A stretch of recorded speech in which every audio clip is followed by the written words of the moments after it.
My father skipped my wedding because he said he had a golf tournament he could not miss.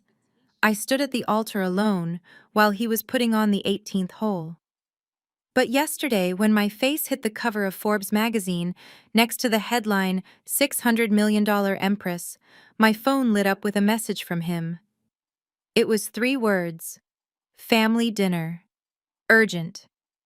He thought I was coming home to write a check to save his crumbling reputation. He had no idea I was walking into that dining room with an eviction notice in my purse.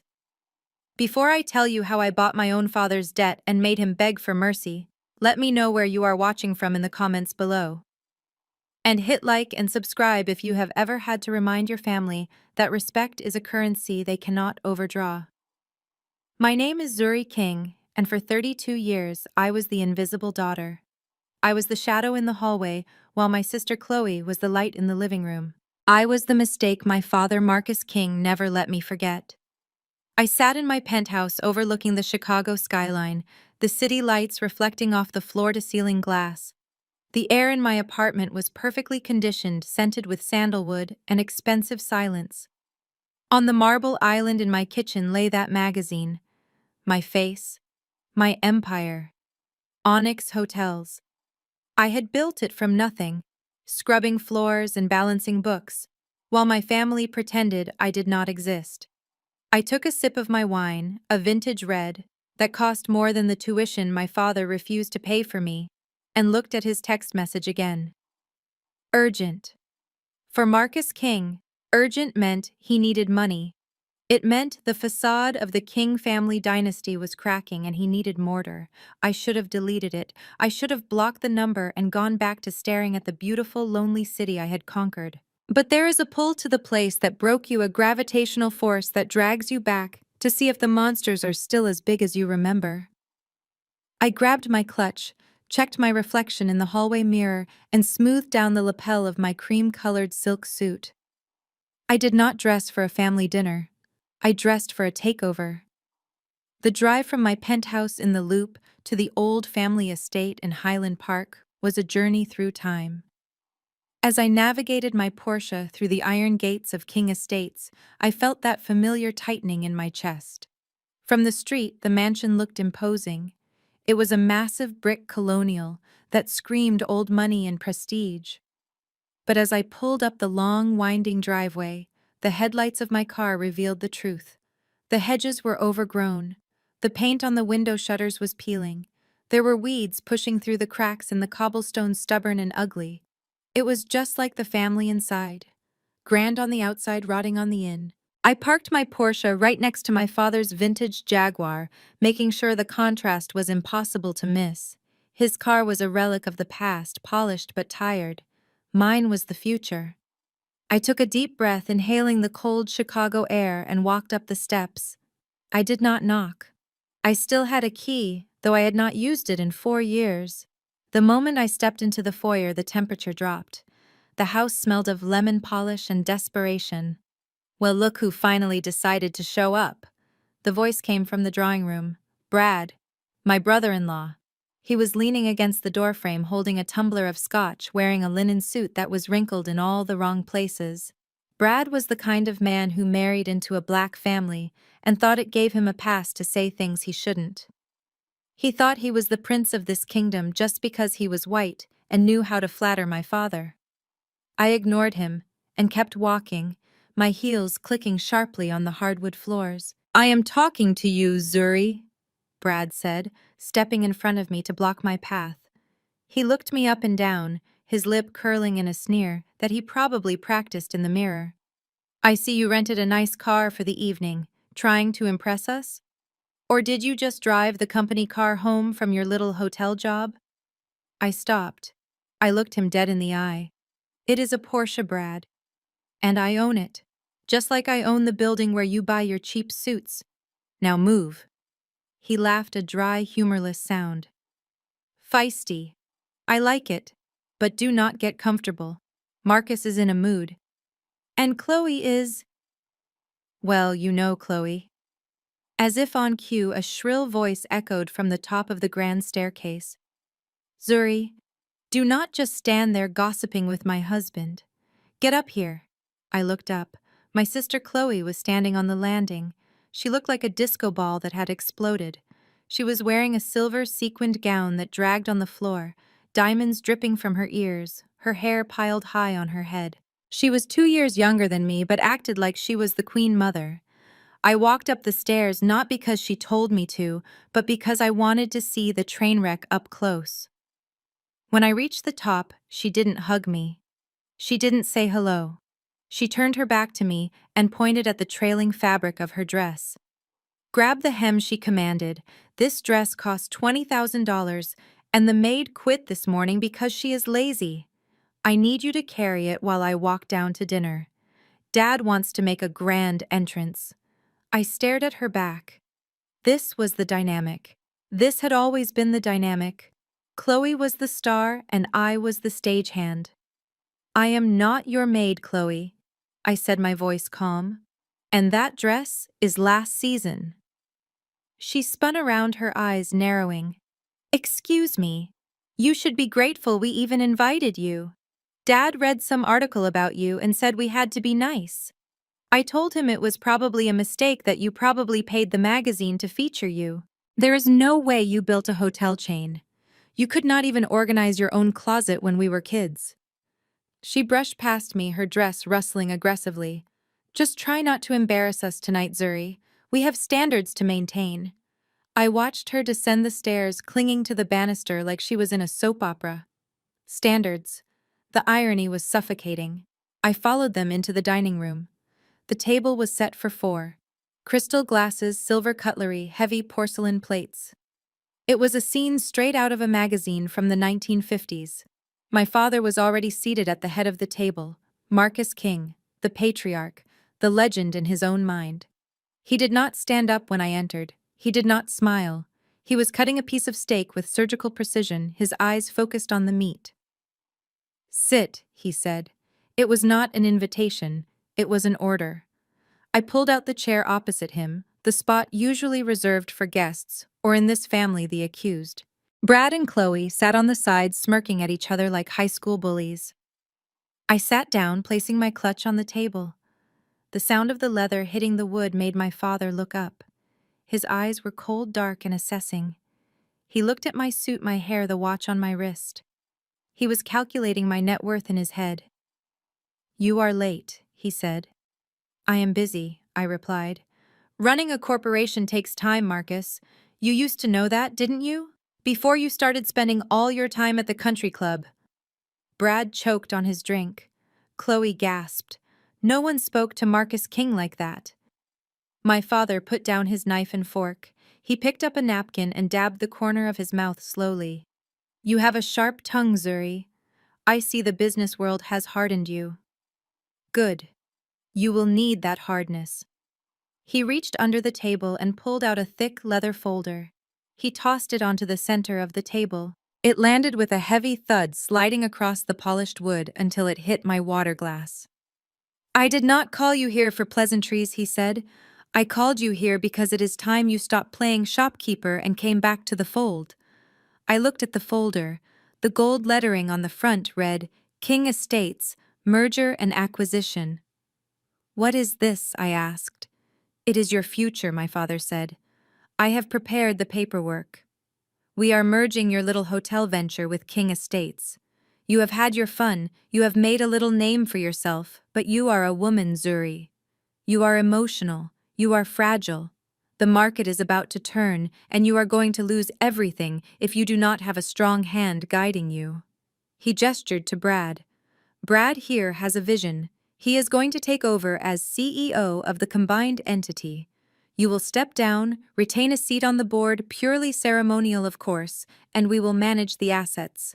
It is for your own protection.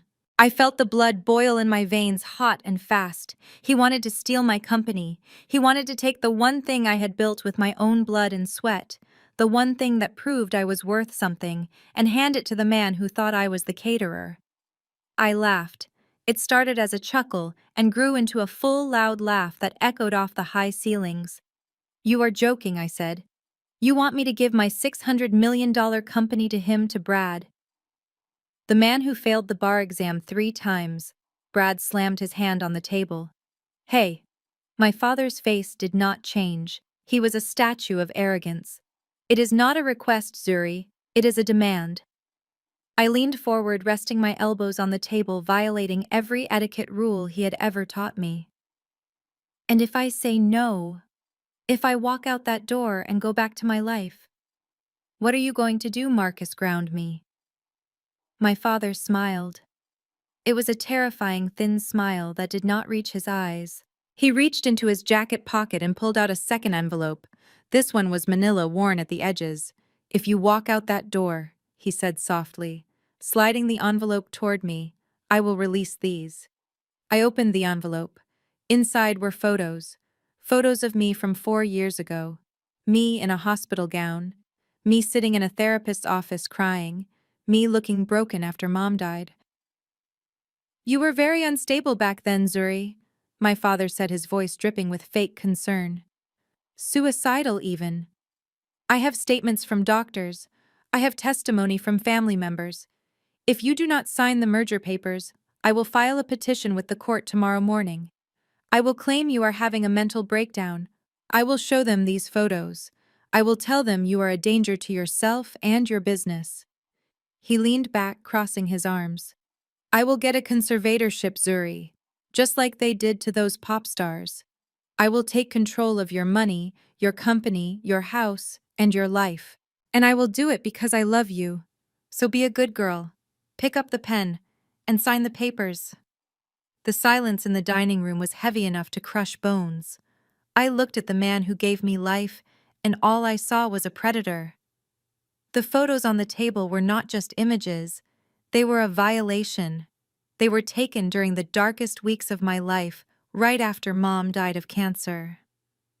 I was 28, grieving, and yes, I saw a therapist because I was depressed. I trusted my father to handle the funeral arrangements while I fell apart. Now he was framing my grief as insanity. He was weaponizing my mourning period to steal my life's work. You are bluffing, I said, my voice shaking slightly despite my best efforts to keep it steady. No judge will grant you a conservatorship over a CEO who just made the cover of Forbes. I run a global empire, Marcus. I am not a child. Marcus took a sip of his wine, unbothered. Judges are people, Zuri. And people believe what they see. I have Dr. Evans willing to testify that your recent success is actually a symptom of mania. Hyperfocus, erratic spending, delusions of grandeur. He has been building a file on you for months based on my reports. I felt the blood drain from my face. Dr. Evans was our family doctor. He was the one who prescribed me antidepressants back then. Marcus had bought him.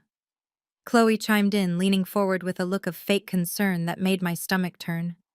It is for your own good, Zuri. We are worried about you. You work too much. You do not have a husband. You are alone in that big penthouse. We just want to take the burden off your shoulders so you can rest. Brad can handle the heavy lifting at Onyx. I looked at Brad. He was busy checking his reflection in his spoon, already imagining himself sitting in my corner office. You think you can run Onyx? I asked him, my voice dripping with disdain. You bankrupted a frozen yogurt franchise in 6 months, Brad. My hotels require actual intelligence. Brad dropped the spoon. It clattered loudly against the china. Watch your mouth, Zuri. Once Marcus signs those papers, I will be the one signing your allowance checks. If you are nice, maybe I will let you keep the Porsche. If not, you can take the bus to your therapy sessions. I stood up. My chair scraped violently against the floor. I am leaving, and I am contacting my lawyer. Sit down, Marcus roared. His fist slammed onto the table, making the wine glasses jump. You walk out that door without signing, and by tomorrow morning, TMZ will have these photos. By noon, your board of directors will be calling for your resignation. By evening, the stock price of Onyx will be in free fall. Do you really want to destroy your company just to prove a point? I gripped the edge of the table until my knuckles turned white. He had me. He knew exactly where to hit. If he released those medical records and filed the petition, even if I eventually won in court, the scandal would tank my company's valuation. Investors hate instability. He was holding my legacy hostage. I looked around the table. My father the tyrant, my sister the parasite, my brother-in-law the fool. They were not family. They were a pack of wolves encircling a wounded deer. But they forgot one thing. I was not a deer. I was a lioness who had been sleeping. I need time, I said, lowering my voice to a whisper. I forced my shoulders to slump, feigning defeat. I needed them to think they had won. I needed them to lower their guard. Marcus softened immediately. He thought he had broken me. Of course. I am not a monster, Zuri. Read the contract, review the terms. It is a standard transfer of assets. I picked up the heavy leather folder. It felt like holding a grenade. 24 hours, I said. I will have my answer for you tomorrow night. Marcus smiled, that cold, shark-like smile. Make it the anniversary gala tomorrow. We can announce the merger on stage. A united family front. It will be beautiful. I nodded slowly, tucking the blackmail photos into my purse along with the contract. Beautiful, I repeated. I turned and walked out of the dining room. I could feel their eyes on my back. I could hear Brad snickering as I reached the foyer. She folded faster than a cheap suit, Brad said. I told you she was weak, Marcus replied. I stepped out into the cold night air and closed the heavy oak door behind me. The moment the latch clicked, I stopped acting. I straightened my spine. I wiped the fake look of fear from my eyes and replaced it with pure cold rage. They wanted a merger, I would give them a hostile takeover. They wanted to talk about mental health, I was about to drive them crazy. I marched to my car, threw the folder onto the passenger seat, and gunned the engine. The Porsche roared to life, shattering the quiet of the estate. As I tore down the driveway, leaving tire marks on their pristine pavement, I dialed a number on my car's display. Dante, wake up! My lawyer's voice was groggy. Zuri. It is 10 p.m. Are you okay? No, I said, merging onto the highway and speeding back toward the city. I am not okay. My father just declared war. He threatened me with a conservatorship. There was a pause on the line. Then Dante's voice shifted from sleepy to sharp. He did what he wants, my company, Dante. He wants to give it to Brad. And he has Dr. Evans in his pocket. I checked the rearview mirror, watching the King estate disappear into the darkness. I need you to open the vault, Dante. The file we made on King Estates, the debt research, the shadow accounts. Everything we found but were too afraid to use, Zuri, Dante warned. That is the nuclear option. If we go down that road, there is no coming back. You will destroy him. You will bankrupt your own father. I gripped the steering wheel tight. He is not my father anymore. He is just a bad investment. Initiate Protocol Nemesis. I want to buy every cent of debt he owes. By the time I walk into that gala tomorrow, I want to own the shirt on his back. Consider it done, Dante said. I hung up and pressed the accelerator. The city lights of Chicago appeared on the horizon, glittering like diamonds. They thought they had trapped a helpless daughter. They had no idea they had just handed the keys to the executioner. The sun hadn't even risen over Lake Michigan when the war began. I was sitting in the back of my town car, a cup of black coffee, trembling slightly in my hand, not from caffeine, but from pure, unadulterated rage. My phone had been vibrating non-stop since 4 in the morning. I swiped the screen to unlock it, and there it was. The headline that my father had promised. The Chicago Tribune business section ran with it first. Onyx Empress crumbles, questions swirl around. CEO Zuri, King's mental stability. I clicked the link. The photo was grainy, clearly taken with a telephoto lens from a distance but unmistakable. It was me 4 years ago, sitting on a park bench outside Dr. Evans' clinic, with my head in my hands, weeping. It was the day I realized my mother was never coming back. But the caption didn't say that. The caption read, "Sources close to the family report a long history of manic episodes and erratic behavior. Is the $600 million hotel chain safe in her hands?" I threw the phone onto the leather seat next to me. He didn't wait 24 hours. He didn't even wait 12. Marcus King had pressed the nuclear button while I was sleeping. When the elevator doors opened to the 42nd floor of the Onyx Tower, the chaos hit me like a physical wave. Usually my headquarters was a sanctuary of hushed tones and efficient movement. Today it sounded like a trading floor during a crash. Phones were ringing off the hook. My staff was running back and forth with panicked expressions. Elena, my executive assistant, met me at the elevator bank. She looked pale. Zuri, thank God you are here. It is a bloodbath. Walk with me, I said, marching toward my office without breaking stride. Give me the numbers. Elena struggled to keep up with my pace. Our stock opened at $42. It is currently trading at 38. We have lost nearly 8% in pre-market trading. The board of directors has called an emergency meeting for noon. They want a statement. They want to know if the rumors about a conservatorship are true. I pushed open the heavy glass doors of my office and threw my coat onto the sofa. Tell the board I will address them personally at the gala tonight. Tell them the rumors are a hostile takeover attempt by a competitor. But Zuri Elena stammered, closing the door behind her. It is not a competitor. The quotes in the article. They are from anonymous family members. They are saying you are unfit. I stood behind my desk, looking out at the city that felt a little less mine than it did yesterday. I know who they are, Elena. Get Dante on the line. Tell him to accelerate the purchase.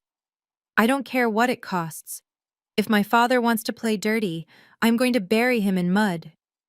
Before Elena could leave, the private line on my desk began to ring. Only 3 people had that number. 1 was my lawyer, 2 were my enemies. I looked at the caller ID. It was Chloe. I picked up the receiver and held it to my ear, saying nothing. Oh, Zuri. Chloe's voice came through, dripping with a sweetness that tasted like poison. I am watching the news right now. You look absolutely tragic in that photo. Was that the day you wore those terrible sweatpants to the funeral home I always told you that you had no sense of occasion?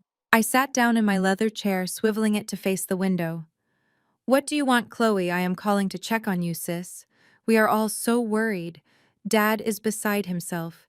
He says he feels terrible about having to leak those photos, but you left him no choice.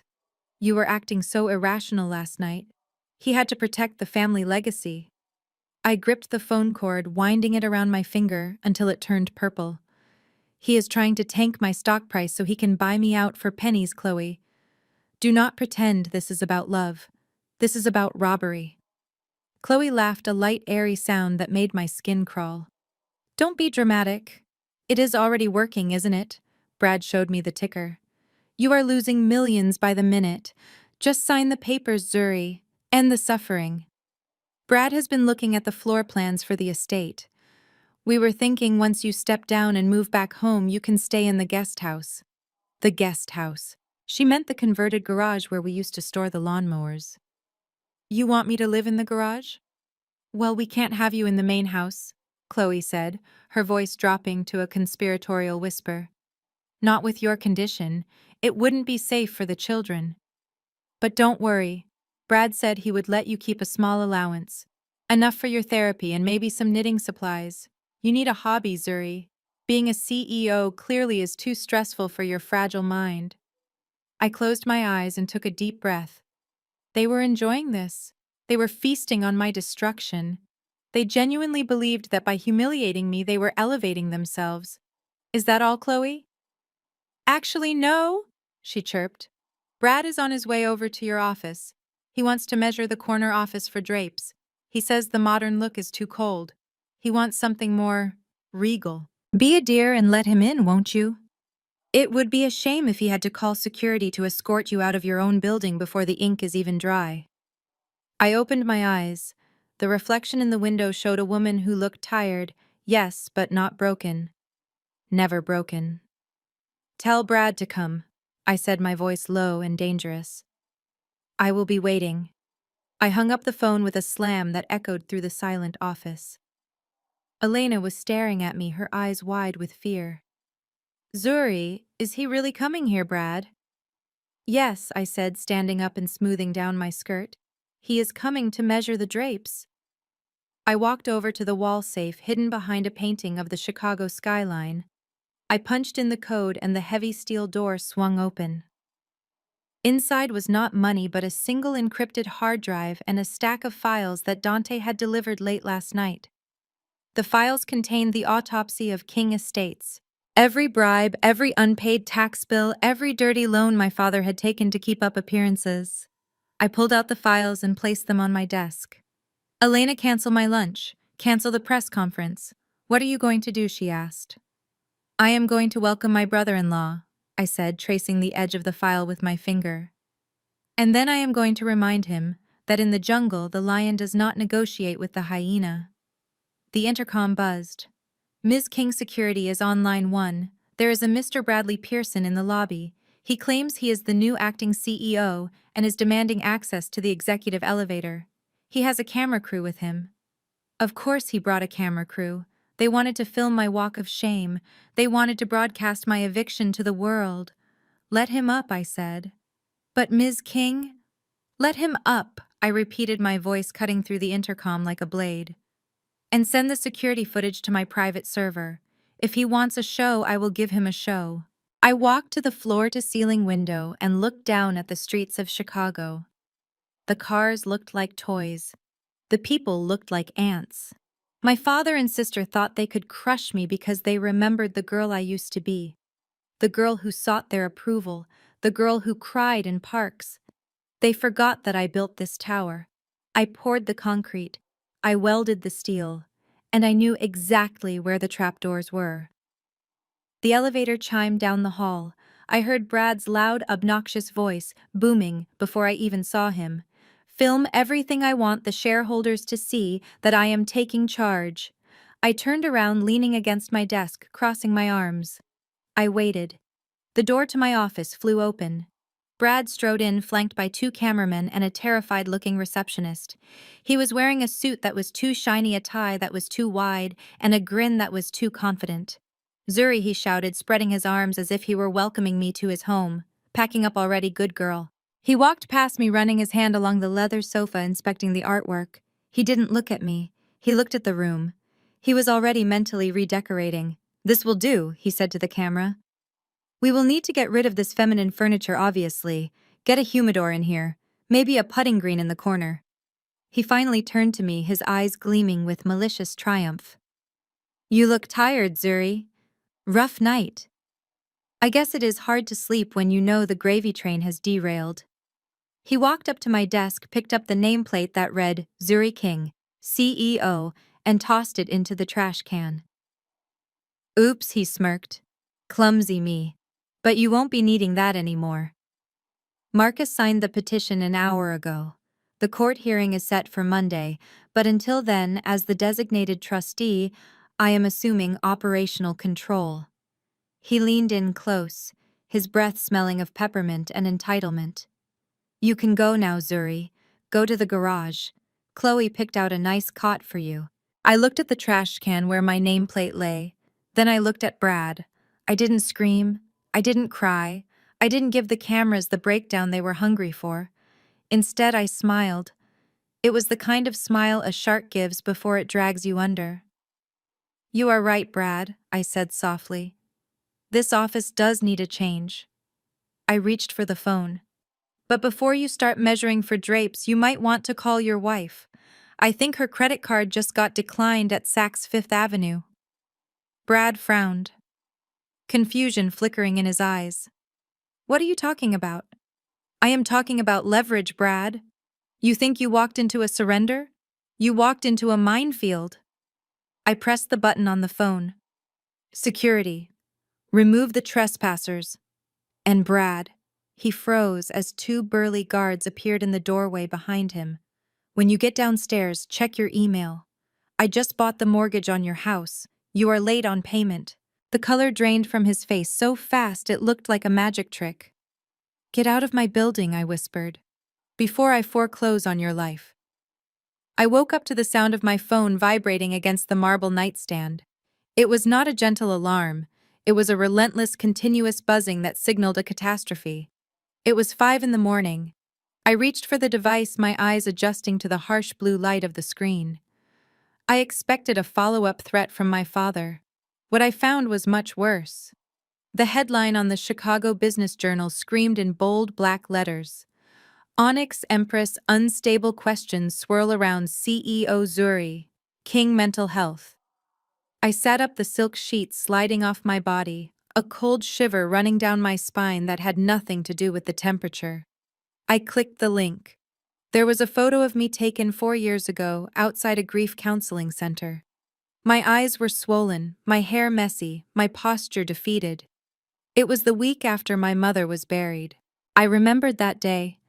I had just signed the papers for her cremation, and I felt like my lungs had collapsed. I was human. I was grieving. But the caption below the photo did not mention grief. It read, "Sources close to the family express deep concern over Ms. King's erratic behavior and potential psychotic episodes. Investors worry the $600 million hotel chain is being steered by a captain who has lost her grip on reality. They did not just threaten me, they executed the hit." I threw the covers off and marched to the shower. I did not cry. I did not scream.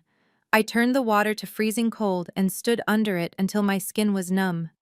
They wanted a breakdown. They wanted me to hide in my penthouse and refuse to answer the door. I would do neither. I dressed in my sharpest armor. A charcoal gray suit, stiletto heels that clicked like gunshots, and a layer of red lipstick that signaled war. By the time I stepped out of the elevator onto the 42nd floor of the Onyx Tower, the atmosphere was suffocating. Usually my office was a sanctuary of hushed efficiency, a place where deals were made and futures were secured. Today it smelled of fear. Phones were ringing off the hook. My staff huddled in corners, whispering, their eyes darting toward me and then quickly away. When they saw me, they stopped. Some looked down at their shoes. Others looked at me with pity. Pity was the one thing I despised more than hatred. Elena, my executive assistant, met me at the door. She was trembling, holding a tablet against her chest like a shield. Her face was pale, and she looked like she hadn't slept. "Zuri," she whispered, her voice tight with panic. "The board is calling an emergency meeting at noon. The stock is down 12% in pre-market trading. They are talking about freezing your voting rights until a medical evaluation can be performed." I walked past her into my office and slammed my briefcase onto the desk. The sound echoed through the room, making Elena jump. "Tell them I will address them at the gala tonight," I said, my voice steady and cold. "And tell them if anyone sells a single share before then, I will personally ensure they are blacklisted from every luxury hotel in North America." "But, Zuri," Elena stammered, following me into the room. "The rumors. They are saying your father has filed for a conservatorship. They are saying you are a liability. The investors are pulling out. We have lost 3 major contracts in the last hour alone." I looked out the floor-to-ceiling window at the Chicago skyline. The city looked gray and unforgiving under the morning mist. My reflection in the glass looked back at me, unyielding. "My father is a liability, Elena. I am the asset. Now get out. I need to make a call." She nodded and closed the door, leaving me in the silence of my office. But the silence didn't last long. The private line on my desk began to ring. It was a number I knew too well. It was the only number that had been calling me relentlessly since the article dropped. I picked up the receiver and held it to my ear, saying nothing. "Good morning, Sleeping Beauty." It was Chloe. Her voice was bright, chipper, sickeningly sweet. It was the voice she used when she wanted to borrow a Birkin bag or ask for a loan she would never repay. It was the voice of a woman who thought she had already won the lottery. "Did you see the paper?" she asked, not waiting for an answer. "We are all just devastated, Zuri. Dad has been crying all morning. He hates that it has come to this. He hates that the world has to know about your condition. But he had a duty to the shareholders." I gripped the phone tight, my knuckles turning white. "There is no condition, Chloe. Unless you count the knife you just stabbed in my back." "Oh, stop it!" She laughed, a light, airy sound that made my stomach turn. "We are helping you. Look at the stock price. It is plummeting. You are losing millions by the minute. By noon, your company will be worth half of what it was yesterday. Dad is doing you a favor by offering to buy you out now. Sign the papers, Zuri. End the pain. Why do you always have to make things so difficult?" I looked at the ticker on my computer screen. She was right about one thing. The red line was diving. My net worth was bleeding out. Every second I stayed on the phone, I was losing more money than most people made in a lifetime. "I will never sign," I said. Chloe sighed, the sound of a disappointed parent dealing with a toddler. "We thought you might say that. That is why Brad is on his way to see you." I froze. The name hung in the air like a foul odor. Brad. My incompetent, arrogant brother-in-law. The man who couldn't manage a lemonade stand, let alone a hospitality empire. "Why is Brad coming to my office?" "To help you pack, silly," Chloe said. "Since Dad filed the petition this morning, Brad is technically the acting trustee until the hearing on Monday. He wants to make sure you do not damage any company property during your episodes. He even cleared out the guest house for you. You know, the one behind the garage? It is cozy. We put a cot in there. It will be perfect for your recovery." The garage. They wanted to put the CEO of Onyx Hotels in a garage. The audacity was breathtaking. They didn't just want my money, they wanted my humiliation. They wanted to strip me of everything I had built and shove me back into the dirt they thought I belonged in. I felt a cold smile spread across my face. It was not a smile of joy. It was the smile of a predator who realizes the prey has just walked into the trap. "Tell Brad I am waiting," I said softly. "Oh, he is already in the lobby," Chloe chirped. "Be nice to him, Zuri. He is your boss now." I hung up the phone. My hand was shaking not from fear but from adrenaline. They thought they had checkmated me. They thought the article, the stock drop, and the conservatorship petition were the end of the game.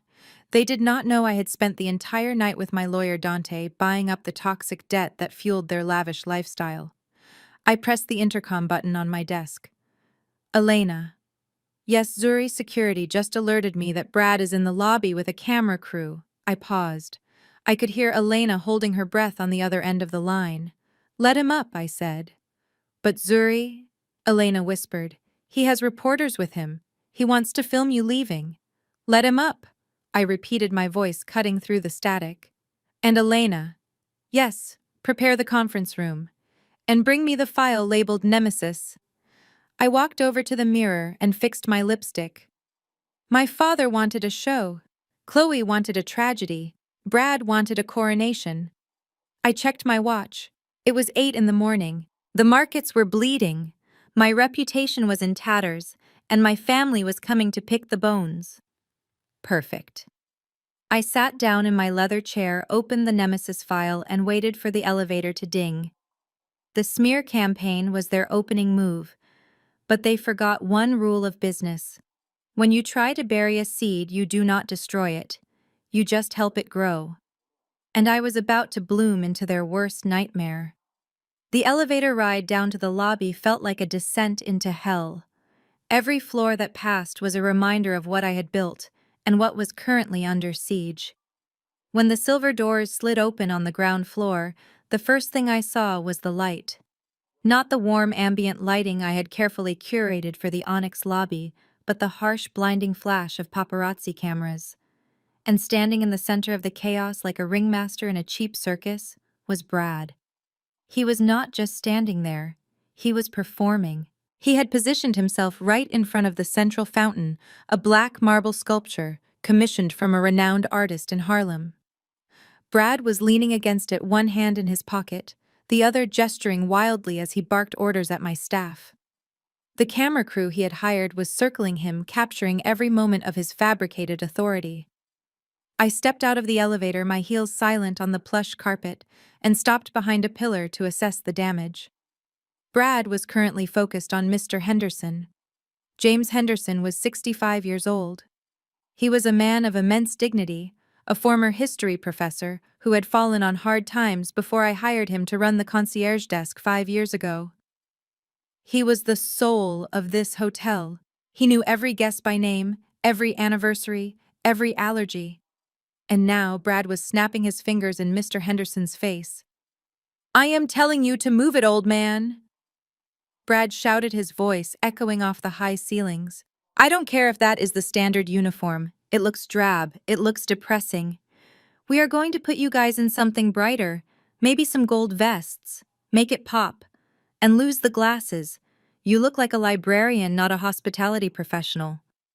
Mr. Henderson stood tall, his hands clasped behind his back, his face a mask of polite restraint.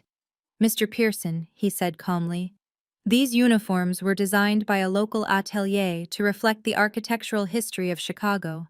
As for my glasses, I require them to see." Brad laughed, turning to the camera with a theatrical roll of his eyes. "See? This is the problem with this place. No vision. Stuck in the past." He turned back to Mr. Henderson and poked him in the chest. "You know what? Don't worry about the uniform. You won't be needing it. I am bringing in my own team, younger guys. More energy. You are fired. Pack your things and get out." The breath caught in my throat. I wanted to march over there, grab Brad by his cheap lapels and throw him out onto the street. I wanted to scream that James Henderson was worth 10 of him.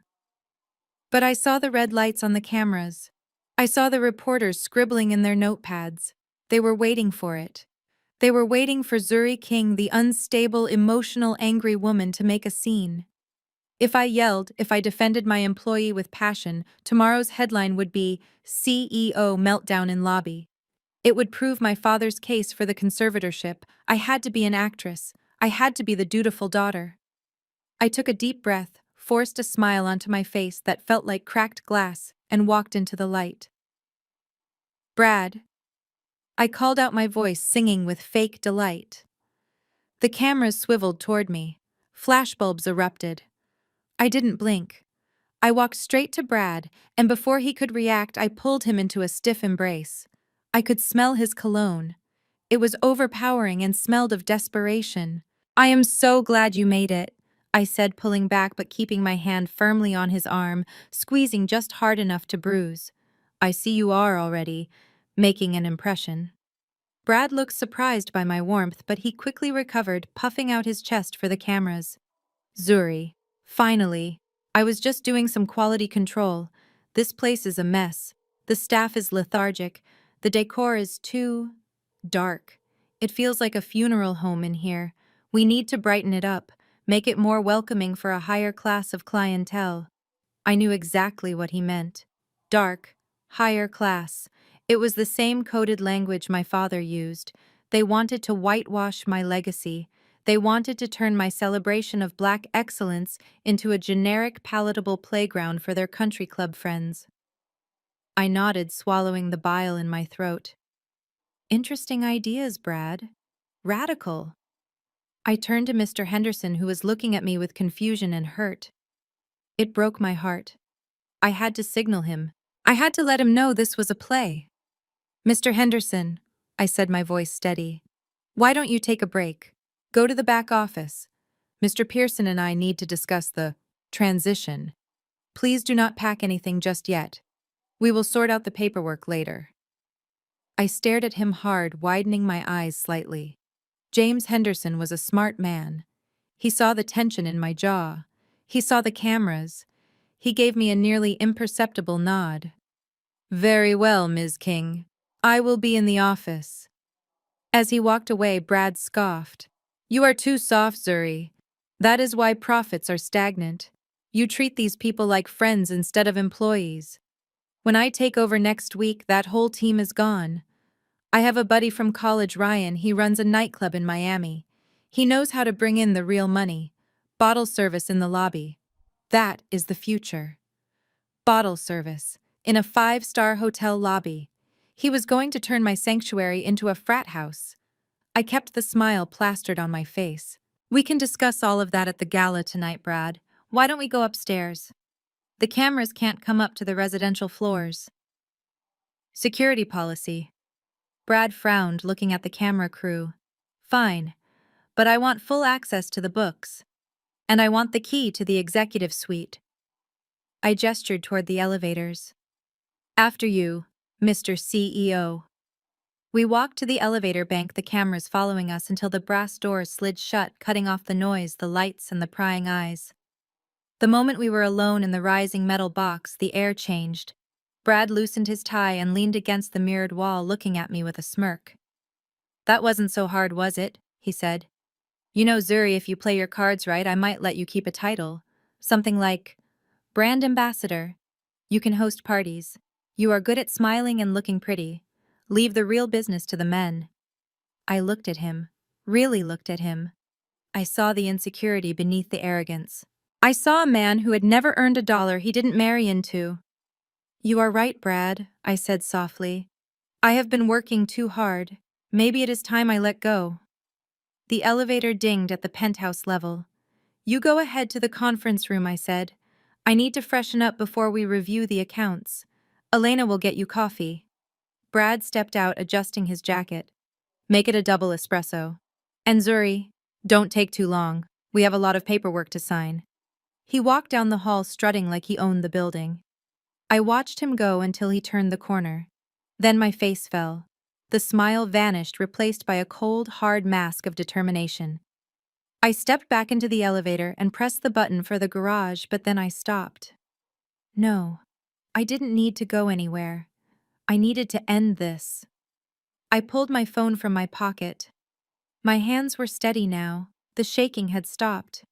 The anger had crystallized into something useful. I dialed Dante. He answered on the first ring. Status, he asked. I stood alone in the elevator, watching the numbers on the display count down. Brad is here, I said. He just fired James Henderson. He is planning to gut the staff. He thinks he has already won. I heard the typing of a keyboard on the other end of the line. The wire transfer just cleared Zuri.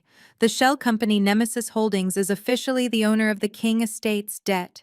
$82 million in principal and interest. We hold the mortgage on the mansion, the liens on the commercial properties, and the personal guarantees your father signed. And the clause I asked, the default clause. It is active, Dante said. Because they missed the last 3 payments to the original bank, you have the right to accelerate the debt. You can demand full payment immediately. If they can't pay, you can seize the assets without a court order. It is called a confession of judgment. Your father signed it 5 years ago to get a lower interest rate. He never thought the bank would sell the note to someone who hated him. I closed my eyes, letting the power of those words wash over me. Confession of judgment. It was the legal equivalent of a guillotine. Prepare the documents, I said. I want the foreclosure notice, the eviction order, and the seizure writ. Put them in a gift box. A nice one. With a ribbon. You are going to give it to him at the party? Dante asked. No, I said, opening my eyes as the elevator doors opened to the silence of the underground garage. I am going to give it to him on stage. When he asks me to sign the merger, I am going to hand him his execution. I hung up the phone. I walked to my car, not to leave, but to sit in the silence and wait. The invasion was over. The occupation had begun. But the resistance was about to burn the whole house down. Brad wanted a bottle service vibe. I was about to pop the cork on the most expensive bottle of champagne they had ever tasted. And it was going to taste like ash. Dante's private office was not located in the gleaming glass canyons of the Loop where I did my business. It was tucked away in a converted brownstone on the near north side, a building with no signage, heavy velvet curtains, and a security system that cost more than most family homes. This was where the elite of Chicago came when they needed problems to disappear, or in my case, when they needed to purchase the ammunition for a war. I walked in the smell of old paper and expensive scotch filling the air. Dante was sitting behind his mahogany desk, his sleeves rolled up, a mountain of documents spread out before him like a battle map. He did not smile when I entered. He looked pale. He looked like a man who had stared into an abyss and seen something ugly looking back. Sit down, Zuri, he said, his voice grave. You need to see this. I sat in the leather wingback chair, placing my clutch on the floor. Did you secure the debt? I asked, cutting straight to the chase. Dante took off his glasses and rubbed the bridge of his nose. We can secure it. The bank is desperate to get these loans off their books. They are toxic assets. But before you sign the check, you need to understand exactly what your father has done. I thought I knew how bad it was. I was wrong. He pushed a stack of papers toward me. King Estates is not just broke, Zuri. It is a cadaver. Your father has been running a Ponzi scheme on his own life for the past decade. I picked up the first sheet. It was a balance sheet, but it was bleeding red ink. Explain it to me, I said. Dante stood up and walked to a whiteboard covered in diagrams. He started borrowing 10 years ago, right around the time your mother got sick. At first, it was to cover medical bills, or so he claimed. But the spending didn't stop when she died. It accelerated. He took out a second mortgage on the mansion, then a third. Then he started leveraging the commercial properties. Dante pointed to a line on the chart. He sold the downtown office building 5 years ago, but he leased it back immediately so he could keep his name on the door. He is paying triple the market rent just to maintain the illusion that he still owns it. And where is that money coming from? I looked at the documents. High-interest loans, shadow lenders. He is borrowing from sharks to pay the banks, I whispered. It gets worse, Dante said. He raided the employee pension fund. That is a federal crime, Zuri. If the IRS looks at these books, Marcus is not just going broke, he is going to prison for 20 years. I felt a cold detachment settle over me. I always knew my father was bad with money, but I never thought he was a criminal. He had risked the livelihoods of the people who had served our family for decades just to keep up his country club membership. But that is not why I called you here, Dante said, his voice dropping an octave. The debt is $80 million. To get that kind of credit, he needed collateral. He needed hard assets to pledge against the loans. He pledged the house, I said. I expected that. Yes, the house is gone. If you buy the debt, you own the house. But the house wasn't enough to cover his latest round of spending. Specifically, the loans he took out last year. Last year, I asked. What did he spend $10 million on last year? Dante slid a credit card statement across the desk. I looked at the charges. Cartier, Hermes, a destination wedding planner, a custom Porsche. Chloe. I said the name, tasting like ash in my mouth. He spent $10 million funding Chloe's lifestyle. He bought her a life she didn't earn. And to get that money, Dante continued, he had to put up the last asset he had. The only thing in the King portfolio that was completely paid off and unencumbered. Dante hesitated. He looked at me with genuine sorrow in his eyes. What did he pledge, Dante? I asked, my heart beginning to hammer against my ribs. The Savannah plot, Dante said softly. The room seemed to spin. I gripped the arms of the chair so hard my fingernails dug into the leather. The Savannah plot. It was a 20-acre estate in Georgia that had been in my mother's family for 4 generations. It was sacred land. It was where we spent our summers. It was where my grandmother taught me to pray. And it was where my mother was buried. He mortgaged the cemetery, I asked, my voice barely a whisper. He mortgaged Mom's grave. Dante nodded slowly. He listed it as undeveloped commercial land. The lender has the right to repossess it if Marcus defaults, which he effectively has the developers plan to pave it over. They want to build a distribution center, Zuri. They will exhume the bodies. A sound escaped my throat that was half sob, half growl. The image of bulldozers tearing up the earth above my mother's casket flashed before my eyes. He did this. Marcus did this. He traded his wife's eternal rest for a sequined dress for Chloe. He sold our history so Brad could drive a luxury car. This was no longer business. This was no longer about a hotel chain or a reputation. This was a blood feud. Give me the pen, I said. Zuri, listen to me, Dante warned. If you buy this debt, you become the bank. You hold the axe, but you also inherit the mess. You will have to be the one to evict them. You will have to be the one to seize the land. It will be ugly. I stood up. I walked around the desk and snatched the pen from Dante's hand. My father tried to bury me in a mental institution to steal my money, but he forgot that he already buried the only person who ever loved him. He sold her out. I looked at the purchase agreement. The shell company Dante had set up was named Nemesis Holdings LLC, Nemesis, the goddess of divine retribution. It was perfect. I signed my name. The ink flowed dark and permanent. Transfer the funds, I commanded. $82 million. Wire it now. I want the title to the mansion, the rights to the king name, and the deed to the Savannah plot in my hand before I leave this office.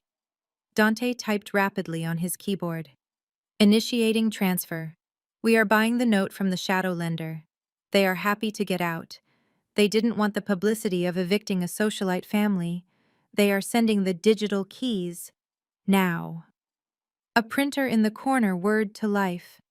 It began to spit out document after document. The foreclosure notice. The deed of trust. The default declaration. I walked over to the printer and watched the pages pile up. They were warm to the touch. I picked up the stack. It was heavy. It felt like a weapon. You are officially the owner of King Estates, Dante said, leaning back in his chair. Technically, your father is now your tenant, and since he is 6 months behind on payments, he is a delinquent tenant. I flipped to the page concerning the Savannah plot. I saw my father's signature at the bottom, signing away my mother's resting place. I traced his signature with my thumb. Does he know I asked? Does he know the debt was sold? Not yet, Dante said.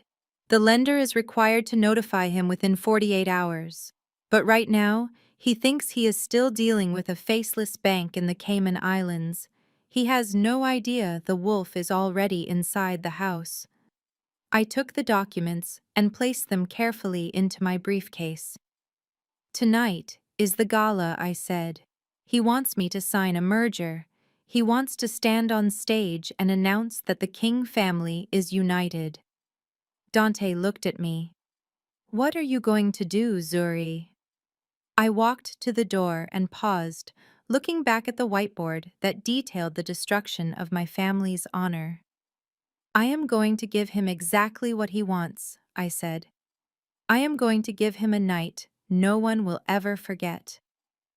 I stepped out into the cool Chicago afternoon. The wind was picking up, blowing off the lake. It felt cleansing. I had walked into Dante's office as a victim of blackmail. I was walking out as the executioner. I got into my car and placed the briefcase on the passenger seat. I rested my hand on it for a moment. Don't worry, Mom, I whispered to the empty car. I bought you back. And tonight, I am going to make sure the man who sold you pays for it with everything he has left. I started the engine. The dashboard clock read 4 p.m. The gala started at 7. I had 3 hours to prepare. 3 hours to transform from the dutiful daughter into the angel of death. I drove toward the salon. I needed my hair done. I needed my makeup flawless. And I needed to put on the white suit, the one that looked like marble, the one that looked like a tombstone. Because tonight I was going to a funeral. It just wasn't going to be mine. The air inside the Chanel boutique on Michigan Avenue was thinner than the air outside. It was scented with jasmine and the distinct metallic smell of limitless credit limits. I stood outside the glass doors for a moment, adjusting my sunglasses. I was not here to shop. I was here to hunt.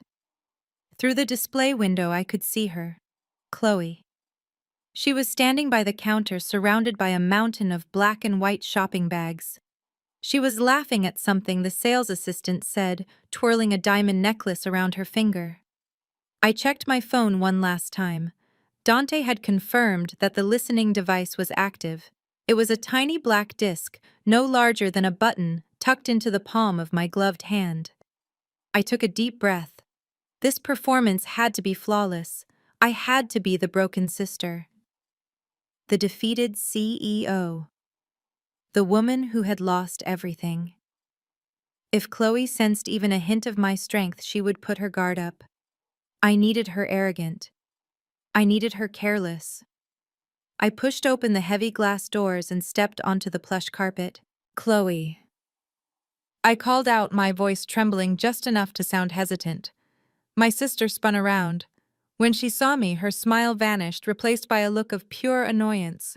She looked me up and down, taking in my lack of jewelry and my slightly slumped shoulders. Zuri, what are you doing here following me? Or did you just come to stare at things you can no longer afford? She turned back to the sales assistant, a young woman who looked terrified of the tension radiating between us. Ring this up too, Chloe said, tossing a $5,000 handbag onto the counter. And charge it to the King Estates corporate account. My father is celebrating a merger today. I felt a sharp spike of anger. She was charging it to King Estates, which meant she was charging it to me. She was spending my money to buy accessories for my funeral. But I swallowed the rage. I let my shoulders drop further. I walked over to her and stopped at a respectful distance. I am not following you, Chloe. I saw your car outside. I wanted to talk, before tonight. Chloe raised an eyebrow.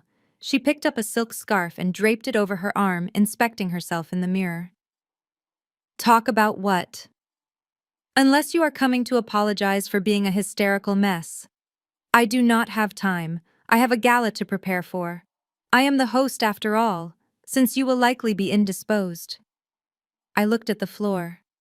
I am tired, Chloe, I said softly. She stopped moving. She looked at me in the mirror, her eyes narrowing. What did you say? I said I am tired. I looked up, meeting her gaze with eyes that I forced to look watery.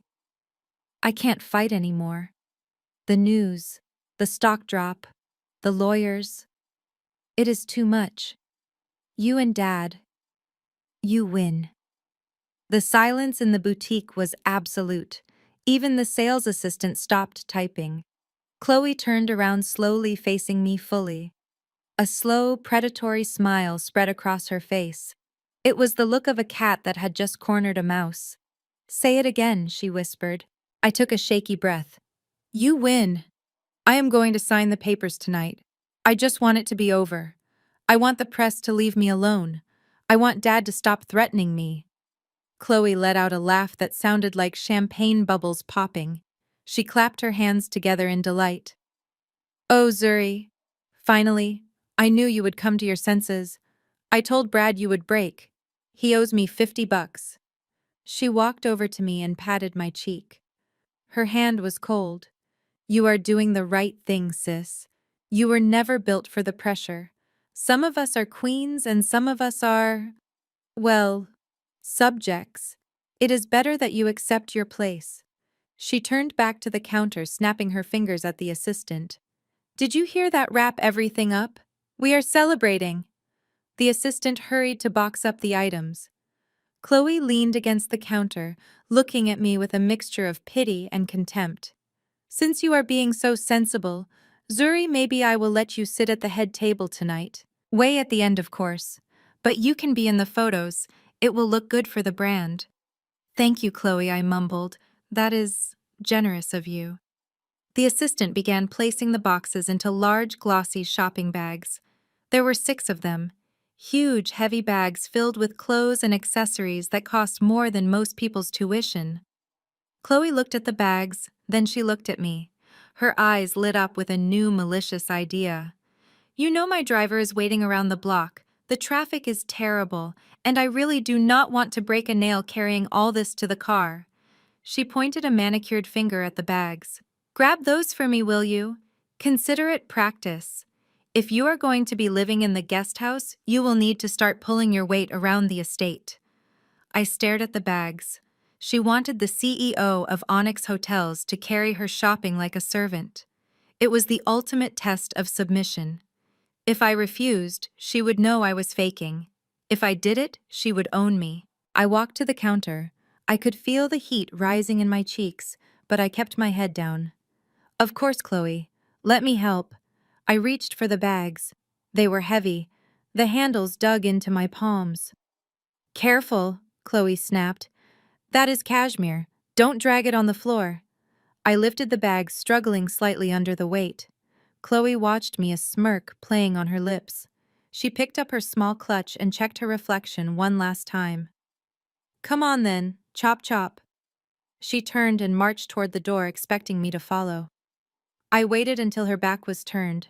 I waited until she was pushing the door open, distracted by her own reflection in the glass. I shifted the bags in my left hand, freeing my right. I held the bag that contained the Birkin she had just bought.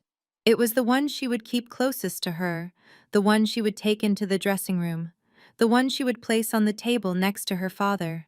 With a sleight of hand I had practiced a dozen times that morning, I slipped the tiny black disc inside the bag. I slid it deep between the layers of tissue paper. It was done. I hurried after her, stepping out onto the busy street. The wind whipped my hair across my face.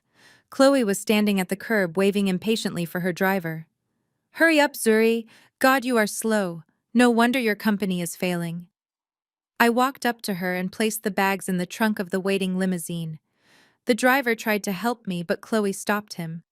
"No, let her do it. She needs to feel useful." I loaded the last bag, the one with the bug. I closed the trunk with a solid thud. Chloe climbed into the back seat of the limo. She rolled down the window and looked at me standing on the curb. "Don't be late tonight, Zuri, and try to wear something appropriate.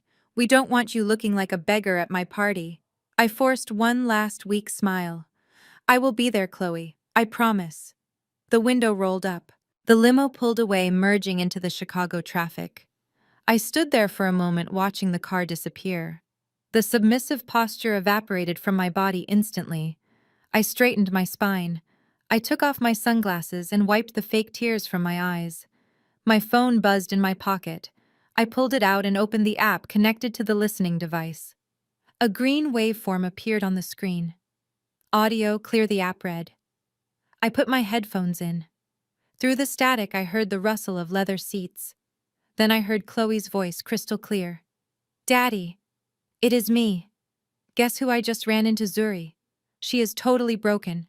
She was crying in the middle of the store." "Yes. She is going to sign. She is terrified."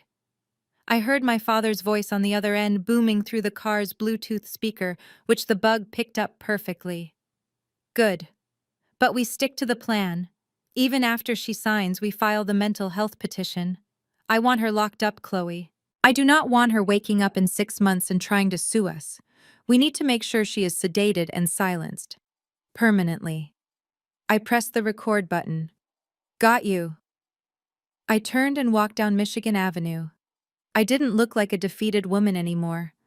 I looked like a woman who had just planted a bomb and was walking away before the explosion. I hailed a taxi.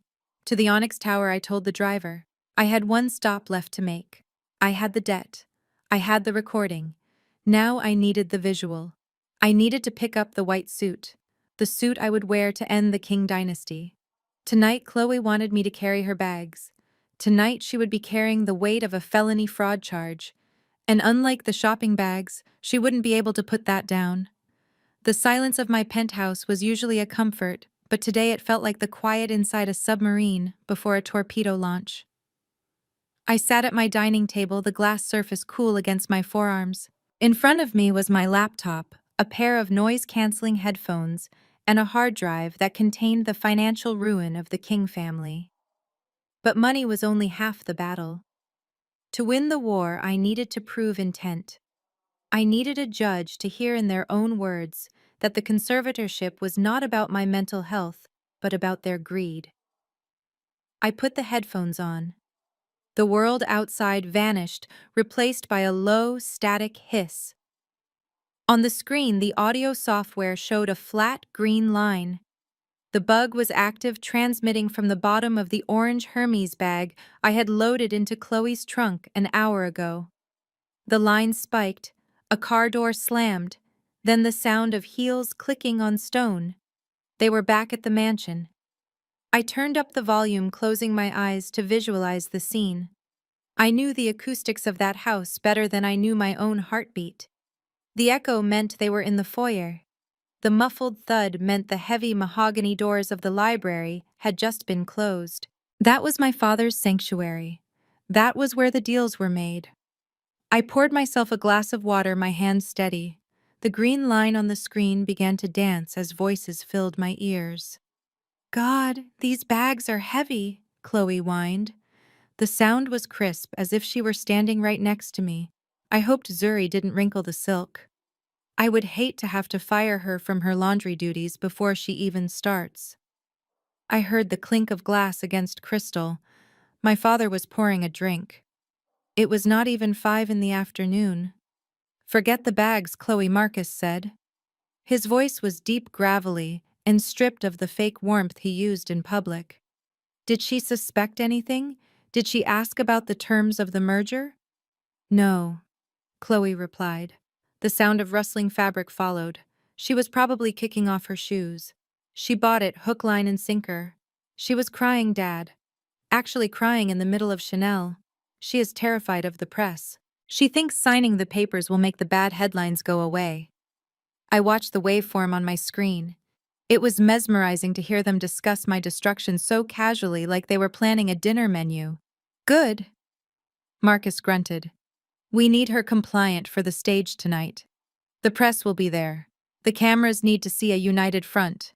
She signs the transfer of assets, we smile, we cut the cake. And then Chloe asked. There was a pause. I held my breath. This was it. This was the moment of truth. And then Marcus said, his voice dropping to a low, sinister register, we proceed with the plan.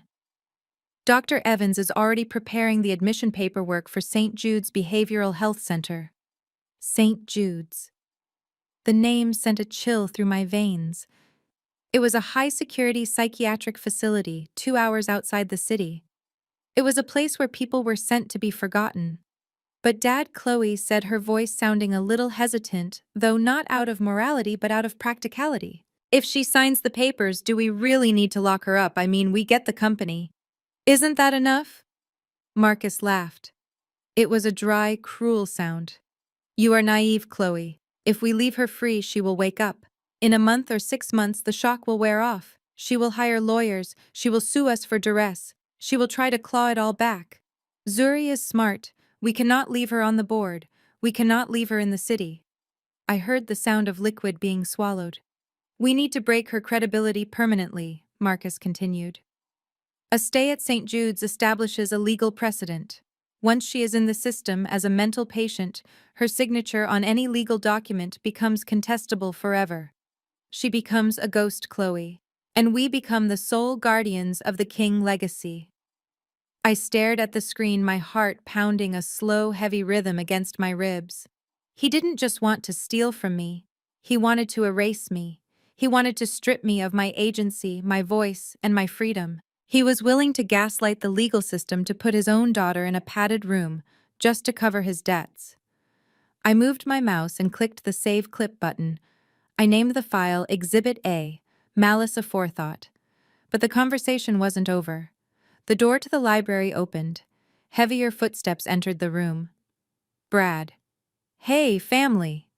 Brad's voice boomed, distorted slightly by the microphone's proximity to the leather bag. I just got off the phone with the crypto guys. They are stoked. Crypto guys? Marcus asked, sounding irritated. Brad, we discussed this. We are focusing on the real estate assets.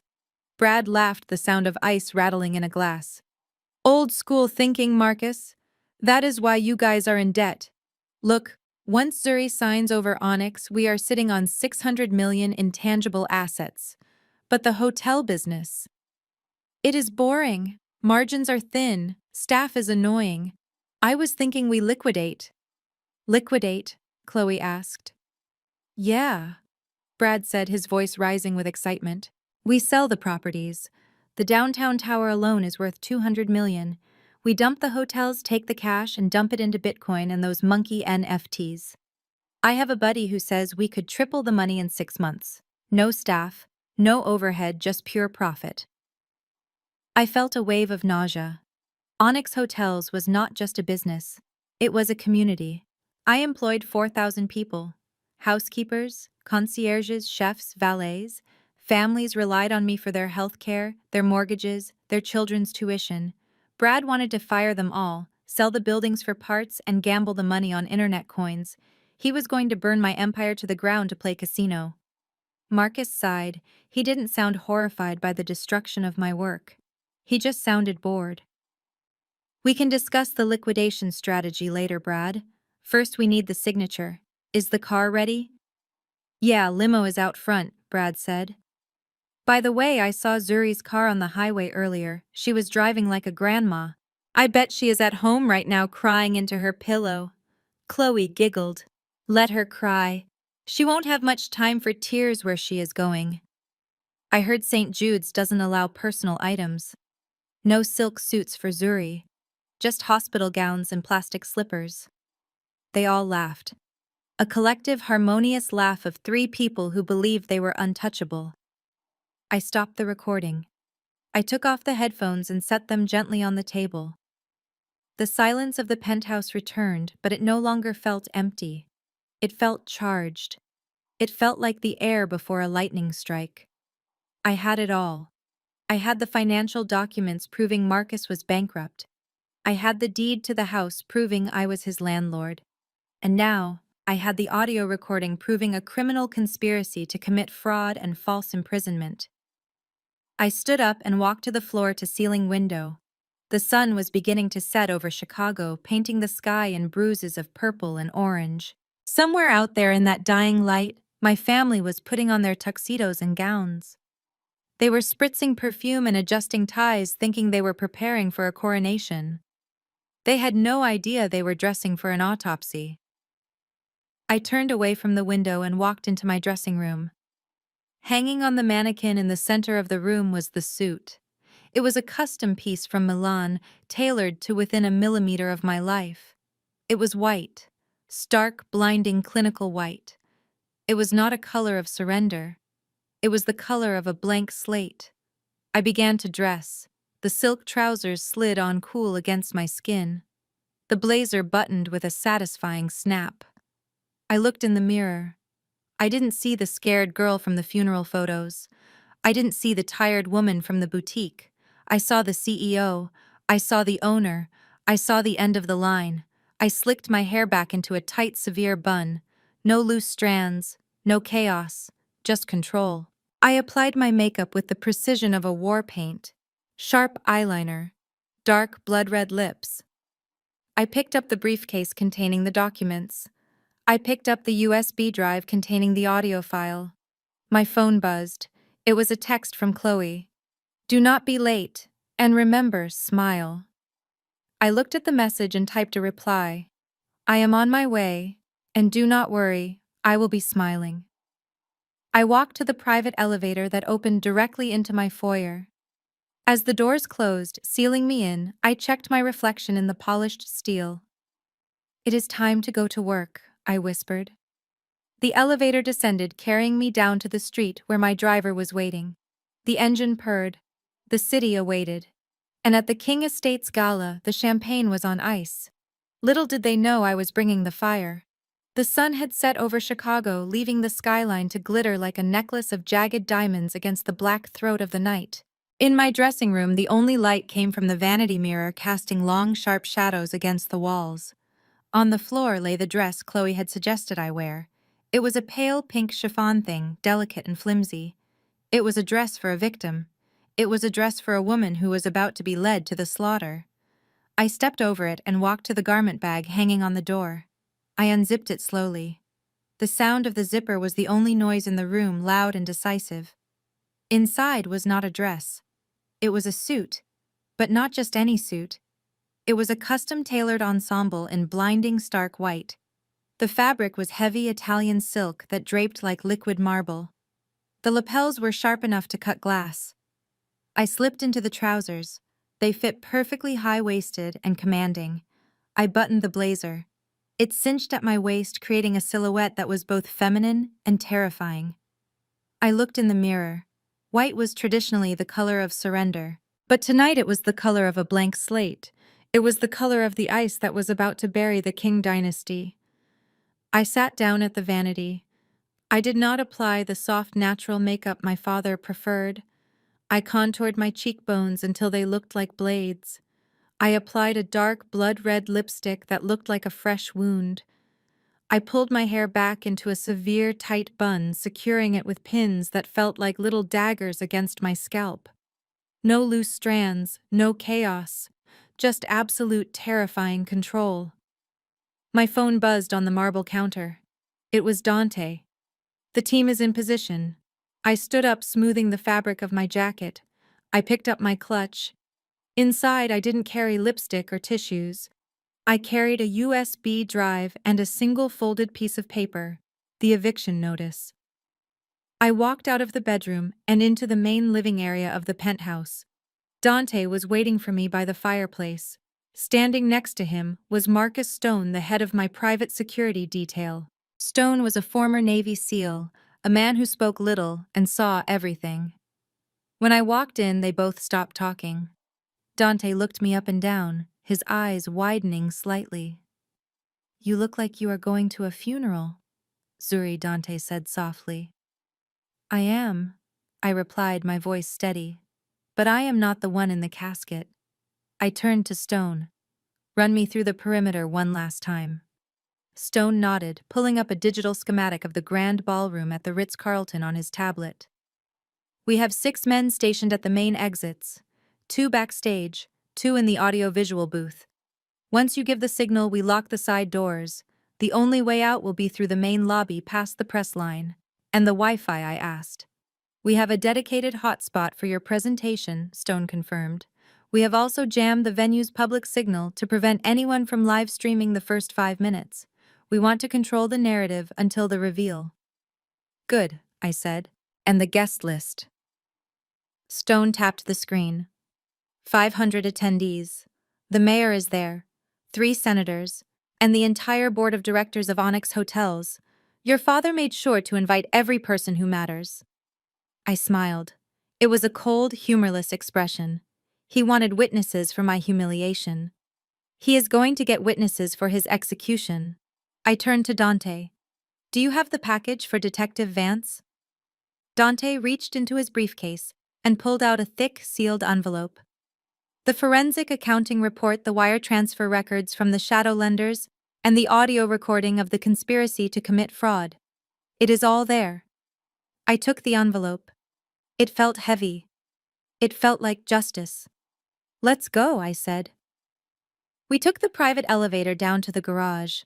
Waiting in the shadows was not my usual town car, but a black armored SUV. Leaning against it was Detective Vance of the Economic Crimes Unit. He was a weary-looking man in a rumpled raincoat holding a styrofoam cup of coffee. He had been chasing my father's shell companies for years, but never had enough to make a charge stick. Until tonight. Ms. King, Vance said, straightening up as I approached. "You look prepared." I handed him the envelope. "This is everything, Detective. The tax evasion, the pension fund embezzlement, and the proof that he is currently trying to defraud a healthcare facility to imprison a whistleblower." Vance took the envelope, weighing it in his hand. He looked at me, searching my face for any sign of hesitation. "You know, once I open this, there is no going back, right? This is your father. This is a felony indictment. He will die in prison." I looked Vance in the eye. "My father died a long time ago, Detective. The man in that ballroom is just a thief who stole his name." Vance nodded slowly. He respected the coldness. He understood the cost. "We will have units on standby 2 blocks away. When you give the signal, we move in." "Don't move in too early," I instructed. "I want him to finish his speech. I want him to think he has won. I want the fall to be absolute." "Understood," Vance said. "Good luck in there." I climbed into the back of the SUV. Dante slid in beside me. Stone took the front passenger seat. The heavy door slammed shut, sealing us in a capsule of safety. The drive to the Ritz-Carlton was short. The city blurred past the tinted windows, streaks of neon and rain. I didn't look at my phone. I didn't rehearse my lines. I sat in silence, breathing deeply, slowing my heart rate. I visualized the ballroom. I visualized the chandelier. I visualized my father's face. Most people think revenge is a crime of passion. They think it is screaming and throwing things. They are wrong. True revenge is quiet. It is administrative. It is signing a piece of paper that turns a king into a pauper. The SUV slowed down. We were approaching the rear entrance of the hotel. I could see the glow of the paparazzi flashbulbs out front, hungry for the arrival of the socialites. I would not give them the satisfaction of an entrance. I was not a guest. I was the event. Stone turned around in his seat. "We are here, Ms. King. The audio team is ready for your override code." I nodded. Dante reached over and squeezed my hand. His palm was warm, grounding. "Are you sure about this, Zuri? Once you walk onto that stage, you destroy the family name. You will be the woman who sent her father to jail. The world might hate you for it." I looked down at my white suit.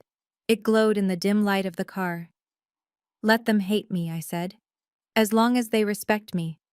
I opened the door and stepped out onto the wet pavement. The air smelled of exhaust and expensive perfume. I straightened my jacket. I lifted my chin.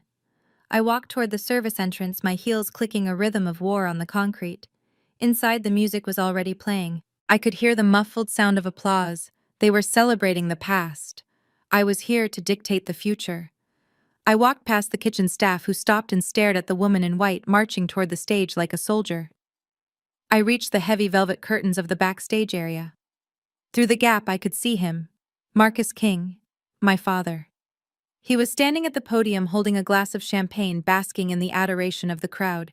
He looked powerful. He looked untouchable. He was laughing at a joke Brad had just whispered in his ear. I stood in the shadows watching him. I felt a strange sense of peace wash over me. It was the peace of a sniper who has finally aligned the crosshairs.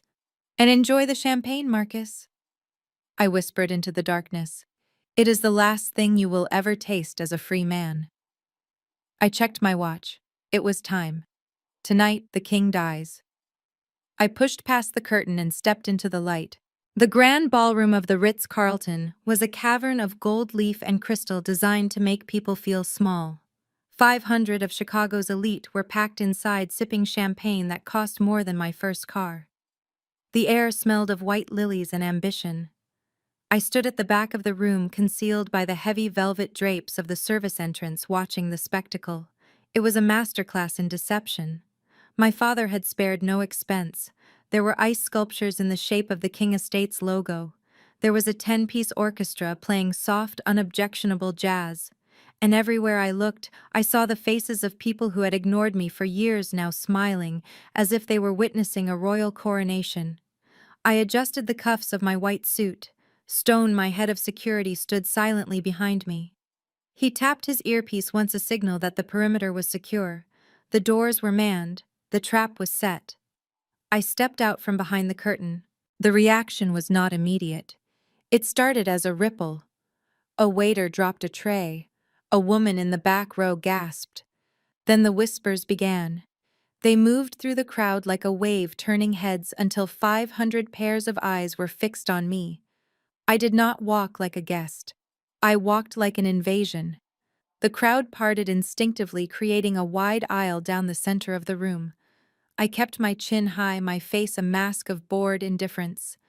I could hear the snippets of conversation as I passed. "Is that her? I thought she was in a hospital.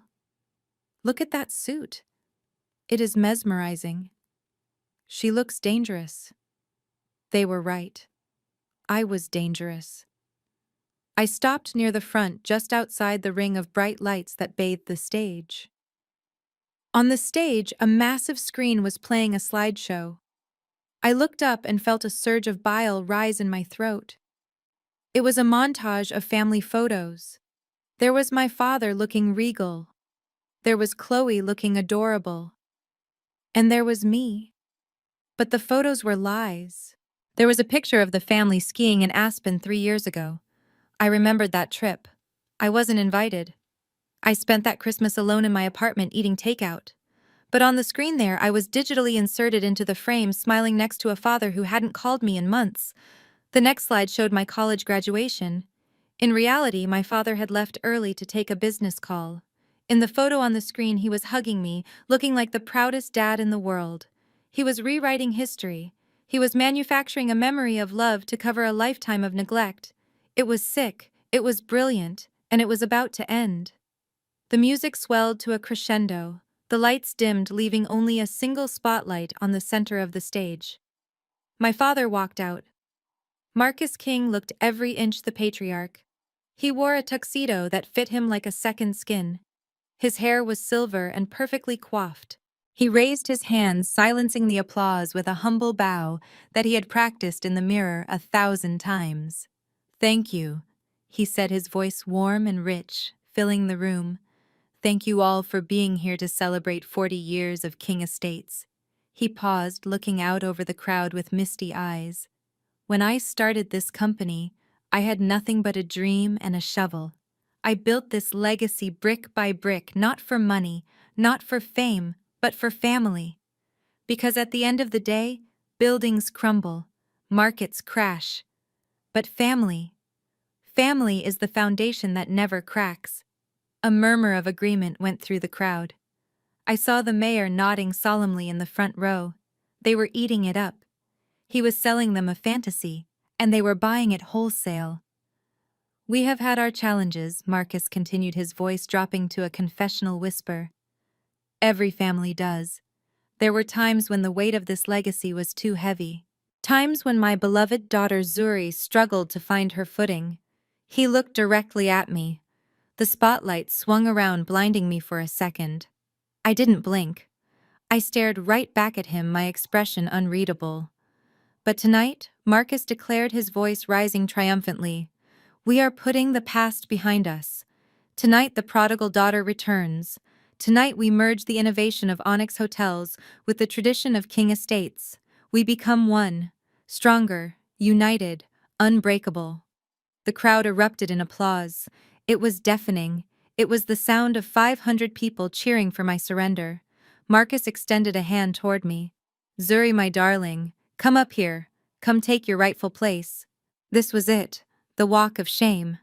Or so they thought. I began to move. My heels sank slightly into the plush red carpet. I ascended the stairs to the stage. The heat from the stage lights was intense. It felt like walking into a furnace. As I reached the podium, the applause began to fade, replaced by a tense, expectant silence. I stood next to my father. Up close, I could see the sweat beading on his forehead. I could smell the scotch on his breath, masked by mints. He put his arm around my shoulder. His grip was tight, painful. To the audience, it looked like a hug. To me, it felt like a shackle. "Smile," he hissed through his teeth while waving to the crowd. "You look like a corpse." I didn't smile. I looked at the table set up on the side of the stage. Sitting there were Chloe and Brad. Chloe was beaming, looking victorious in her sequined gown. Brad was sitting with a pen in his hand, bouncing his leg nervously. I walked over to the table. The contract was laid out in the center. It was thick, bound in leather. The page was turned to the signature line. "Zuri King, transferor."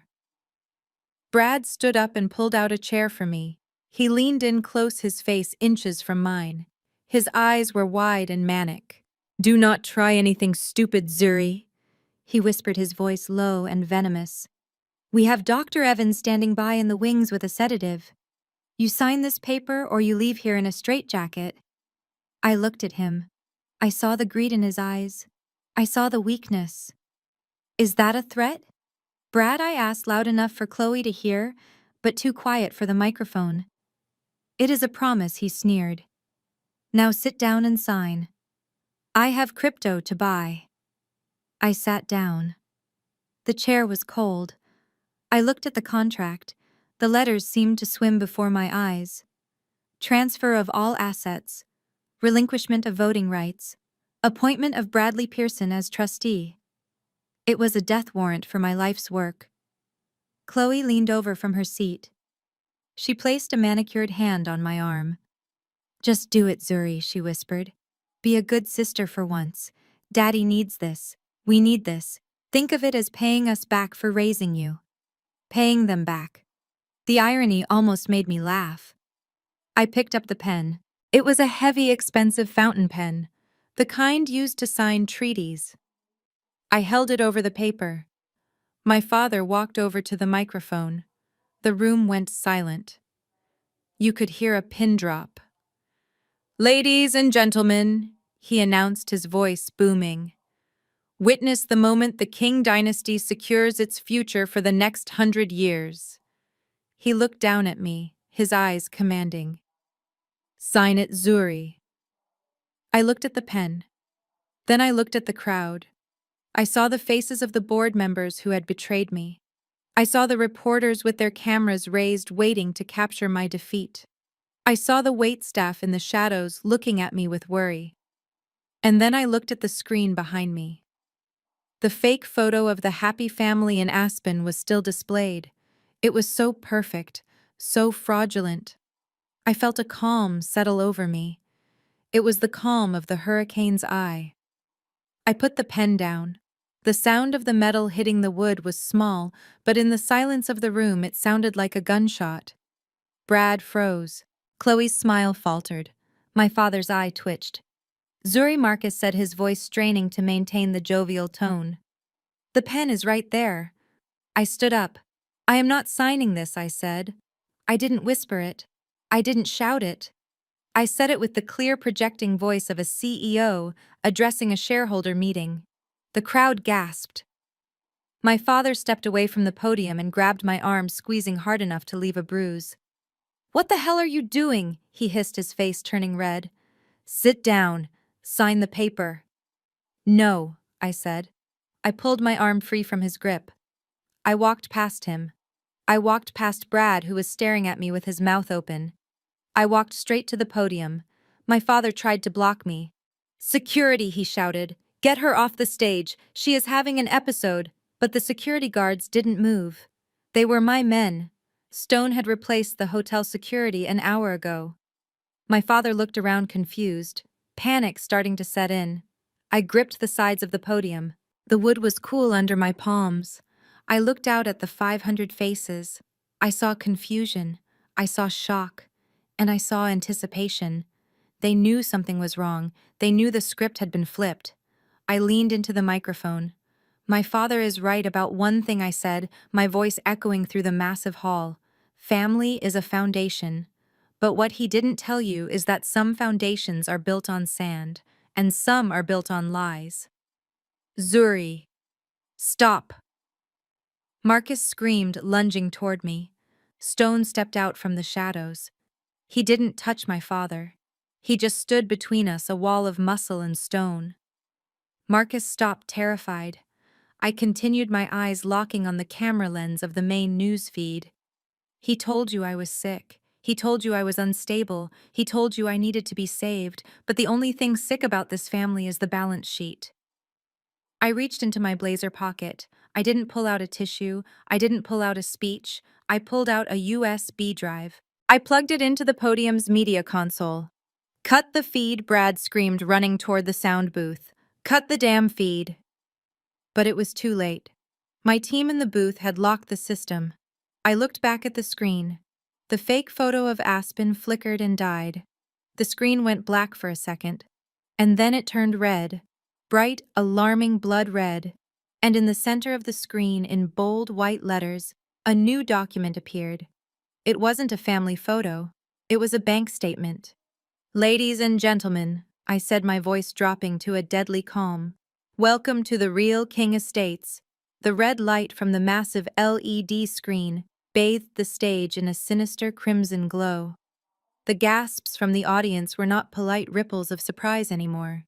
They were sharp intakes of breath, the sound of 500 wealthy people realizing they were witnessing a public execution. I stood at the podium, my white suit reflecting the red light, making me look like I was standing in the center of a fire.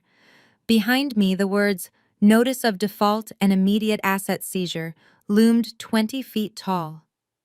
My father stared at the screen, his mouth opening and closing like a fish pulled from the water. He blinked rapidly, trying to make the words change, trying to will the happy family photos back into existence. But the bank statement remained unyielding and brutal. "What is this?" Marcus whispered, his voice cracking. "This is a mistake. Get this off the screen." He turned to the audio booth, waving his arms frantically. "Cut it," I said, "cut it." But the screen did not flicker. My team had total control. I tapped the microphone with my index finger. The sound boomed through the ballroom, silencing the murmurs of the crowd. "It is not a mistake, Marcus," I said, my voice calm, projecting to the back of the room. "It is an accounting." I picked up the remote clicker from the podium. I pressed the button. The screen changed. It was no longer just a title page. It was a list. A long, scrolling list of loans, dates, and amounts. Loan number 402, secured against the King Estates Commercial Tower. Defaulted. Loan number 591, secured against the family mansion in Highland Park. Defaulted. Personal line of credit secured against the King Family Trust. Defaulted. I read the list like I was reading a grocery list. The mundanity of my tone made the reality of the debt even more terrifying. Total outstanding principal and interest $82,400,000. The number hung in the air. I heard a glass shatter somewhere in the audience. Someone had dropped their champagne. Marcus lunged toward me. He forgot the crowd. He forgot the cameras. He only saw the daughter who was burning his world down. "You lie!" he screamed, his face turning a mottled purple. "You lying, ungrateful wretch! I have a deal with the bank. I have an extension." Stone stepped forward again, his hand resting heavily on my father's chest, holding him back with effortless strength. Marcus flailed against him, looking small and pathetic. I looked at my father, tilting my head slightly to the side. "You are right, Marcus. You did have a deal with First National. They gave you a 6-month extension." Marcus stopped struggling. He looked at me with wild hope. "Yes, exactly," he shouted, turning to the crowd, pointing a shaking finger at me. "You see, she is crazy. She does not know what she is talking about. The bank gave me time. This is all void." He laughed, a desperate, hysterical sound. "She is trying to humiliate me, but she failed. The bank stands with me."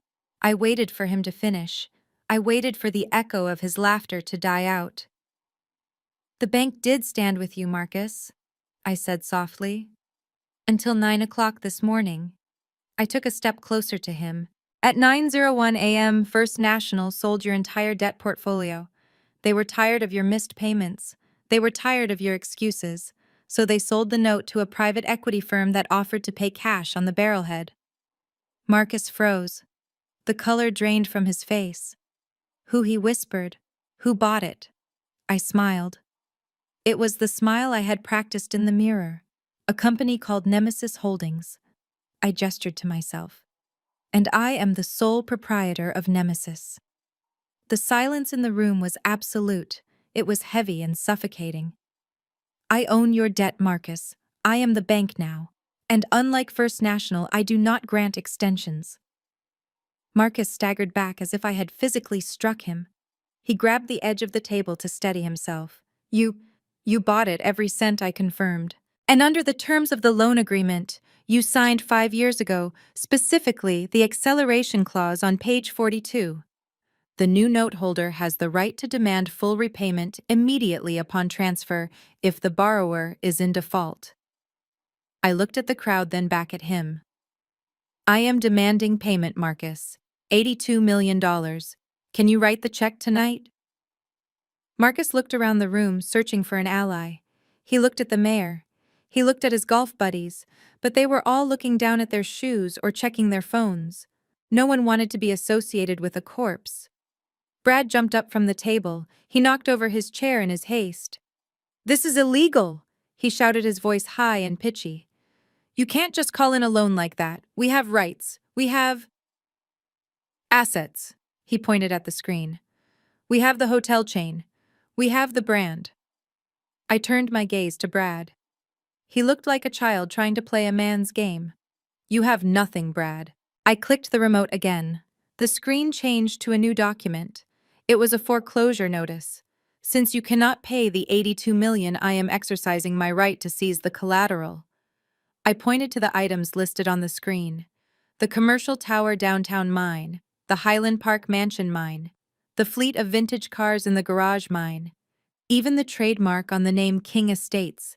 It all belongs to Nemesis Holdings as of this moment. Chloe stood up slowly. She looked pale, her hands trembling by her sides. The house, she whispered. You are taking the house. I looked at my sister. The sister who had made me carry her shopping bags. The sister who had laughed about putting me in a mental ward. It is not your house, Chloe. It never was. It was the bank's house. And now it is my house. But where will we live? She asked, her voice sounding like a little girl's. I checked my watch. Well, the eviction notice I filed with the sheriff gives you 24 hours to vacate the premises. After that, anything left inside will be thrown onto the street. I suggest you start packing. I hear the guest house behind the garage is vacant. Oh, wait, no. I own that too. Brad rushed at me. He was fueled by panic and stupidity. You bitch, he screamed. You can't do this. I was supposed to be CEO. He raised his hand to strike me. Before he could get within 3 feet, Stone moved. It was a blur of motion. One moment Brad was charging, the next, he was face down on the stage. Stone's knee pressed firmly into his back, his arm twisted at a painful angle. Brad screamed in pain. The crowd gasped again. Flashbulbs erupted like a strobe light. I didn't flinch. I stood over Brad, looking down at him with cold disdain. You are fired, Brad, I said. And since you just attempted to assault the owner of the property, you are also banned from the premises. I looked up at Marcus. He was slumped in his chair, clutching his chest. He wasn't faking a heart attack this time. He was having a panic attack. His empire, his image, his entire identity had evaporated in 5 minutes. You can't do this to family, he wheezed. Zuri, please. Everyone is watching. I walked over to the podium and leaned into the mic one last time. Everyone is watching, Marcus. That is the point. You wanted a show. You wanted to show the world how powerful the King family is. I swept my arm across the stage, gesturing to the wreckage of their egos. Well, here it is. This is what happens when you build a kingdom on theft and lies. The true owner eventually comes home. I turned to the audience. The gala is over. Thank you for coming. Please feel free to finish the champagne. I paid for it. I walked toward the stairs. I didn't look back. I could hear Brad sobbing on the floor. I could hear Chloe asking her father to fix it. I could hear Marcus murmuring my name like a curse. But I wasn't done. I had taken their money. I had taken their home. But I still had the recording. I still had the police waiting outside. As I reached the bottom of the stairs, Detective Vance stepped out from the shadows. He looked at me and nodded. Is it time? He asked. I adjusted my jacket. It is time, Detective. Proceed. I stepped aside as a team of uniformed officers marched into the ballroom. The gasps turned into screams as the police ascended the stage. I watched as they pulled Marcus up from his chair. I watched as they cuffed his hands behind his back. I watched as they read him his rights in front of the people he had tried to impress for 40 years. Marcus King, you are under arrest for tax evasion, fraud, and embezzlement. Marcus looked at me. His eyes were wide, filled with betrayal. Zuri, talking to them. I am your father. I looked at him, my expression blank. No, Marcus, you are just a tenant who didn't pay his rent. I turned and walked toward the exit, the white suit glowing in the chaos, leaving the ruins of my family behind me. The payoff was sweet. But the justice. That was just beginning. The financial ruin of the King family was displayed on the massive LED screen in 40-foot-high red letters. The asset seizure notice was burning into the retinas of every socialite in the room. But my father, Marcus King, was a cockroach. He was a survivor. Even as he stood in the wreckage of his fortune, I could see his mind working frantically, searching for a way to spin this. He straightened his tuxedo jacket, wiped the sweat from his brow, and turned to the shell-shocked audience with a look of practiced indignation. This is a misunderstanding, Marcus bellowed, his voice regaining some of its old theater projection. My daughter is confused. She is lashing out because of her mental state. This is exactly why we filed the petition. She is buying debt with company funds to sabotage her own family. It is a symptom of her illness. He pointed a shaking finger at me. She is unwell. Look at her. She is hallucinating enemies where there is only love. A few people in the crowd murmured. The seed of doubt was always easy to plant when the accuser was a woman standing alone. Marcus saw the opening and lunged for it. We love you, Zuri, he pleaded, his voice dripping with fake concern. We just want to get you help. We want to take you to a place where you can rest. I stood at the podium, my hand resting on the media console. He was still trying to use the insanity defense. He was digging his own grave with a shovel made of lies. You want to take me to a place where I can rest? I asked into the microphone, my voice cutting through his performance like a scalpel. You mean St. Jude's Behavioral Health Center? Marcus froze. The name of the facility hung in the air. I don't know what you are talking about, he stammered. I pressed a button on the console. The red screen behind me flickered. The text vanished, replaced by a simple audio waveform, a jagged green line on a black background. Let us hear how much you love me, Marcus, I said.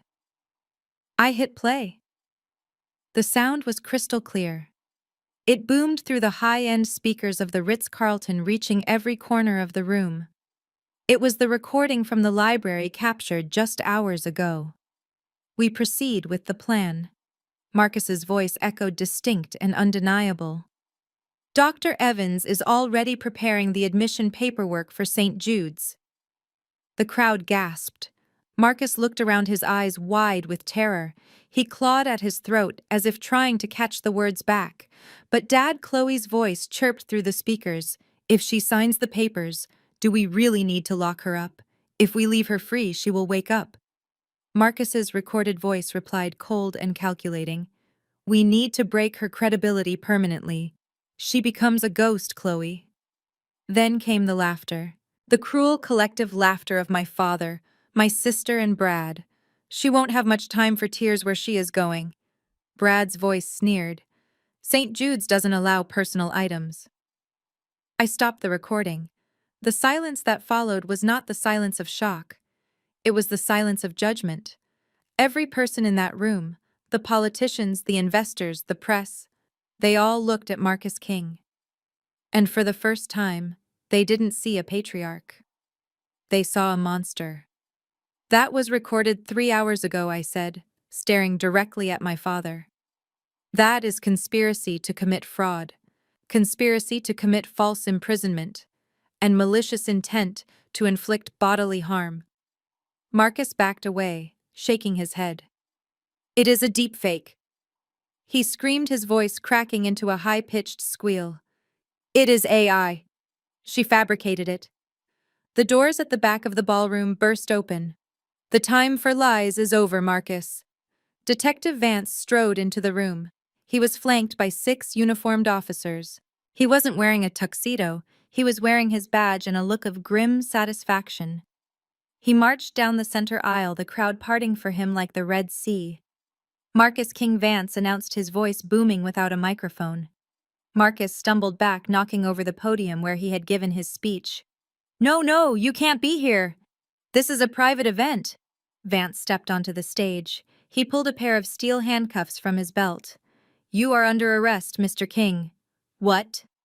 For what? Marcus shrieked, looking for an exit that didn't exist. Vance grabbed Marcus's arms, spinning him around. We can start with the federal charges: tax evasion, wire fraud, embezzlement of employee pension funds. And thanks to the recording your daughter just provided, we are adding conspiracy to kidnap and kidnapping by fraud. The cuffs clicked shut. The sound was louder than the applause Marcus had received earlier. You have the right to remain silent, Vance recited, pushing Marcus forward. Though I highly suggest you start using it, because your daughter has provided us with terabytes of evidence. The flashing lights of the press cameras went into a frenzy. They captured every moment of the King Patriarch being dragged off the stage, his tuxedo rumpled, his face a mask of ruin. As Marcus was hauled away, screaming that he was innocent, chaos erupted at the side of the stage. Brad, who had picked himself up from the floor, saw the police. He saw his father-in-law in chains. and his survival instinct cowardly as it was kicked in. He bolted. He scrambled toward the side exit, pushing past a waiter knocking a tray of champagne glasses to the floor. "Out of my way," Brad shouted. "I didn't do anything. It was all him." He reached the emergency exit door and slammed his shoulder against the push bar. It didn't budge. Stone had locked down the perimeter. Brad pounded on the door, frantic. "Let me out! Open this door!" He turned around to see two security guards closing in on him. He looked for another way out. He looked at the stage. He looked at me. I stood at the podium watching him like a scientist observing a rat in a maze. "Going somewhere, Brad?" I asked. Brad looked at me, his eyes wild. He pointed a trembling finger at me. "You can't pin this on me. I was just an employee. I just did what Marcus told me. I didn't sign anything." I picked up the microphone again. "Actually, Brad, you are right. You didn't sign anything. But you are wrong about one thing." I held up a piece of paper that Stone had just handed me. It was a printout of an email. "You are not just an employee, you are a scapegoat." Brad stopped panting. What? I looked at the paper. "This is an email sent to the district attorney's office 5 minutes ago. It is from Chloe." Brad's jaw dropped. "Chloe? She is in the dressing room right now, giving a statement to the police." I continued, my voice calm and clear. "She claims she knew nothing about the embezzlement. She claims she was a victim of her father's manipulation, and to prove her innocence, she just handed over the hard drive from your laptop, the one where you stored the plans to liquidate the company assets into crypto." "No," Brad whispered. "She wouldn't. We are married." I smiled. It was a cold, pitying smile. "She is a king, Brad. We don't have loyalty. We have survival instincts. She threw you to the wolves to save herself. She told the police you were the mastermind behind the pension theft." Brad screamed. It was a sound of pure betrayal. "That lying witch! It was her idea." "She wanted the money for the jewelry." Detective Vance signaled to two officers. They moved toward Brad. Bradley Pearson Vance said, "You are under arrest for securities fraud and grand larceny." Brad tried to run again, dodging to the left, but he ran straight into the solid wall of chest that was Marcus Stone. Stone didn't even flinch. He just grabbed Brad by the collar of his cheap suit and lifted him off the ground. "Get your hands off me," Brad yelled, kicking his legs in the air. "I want a lawyer. I want immunity. I can testify against." Marcus Stone slammed him back down to the floor and zip-tied his hands behind his back. Brad was dragged past the stage, weeping, begging for a deal. He passed me, and for a second our eyes met. "Zuri, please, sticking up for you. I told them to be nice." I looked down at him. "You told them to put me in a garage, Brad." I tapped the microphone. "You are fired." The crowd watched in stunned silence as the second member of the family was removed from the building. The stage was empty now except for me. The red screen behind me still glowed with the notice of seizure. I looked out at the audience. The mayor was gone. The investors were on their phones frantically calling their brokers. The party was over. The dynasty was dead. I took a deep breath. The air tasted different. It didn't taste like perfume and money anymore. It tasted like ash. But it was clean ash.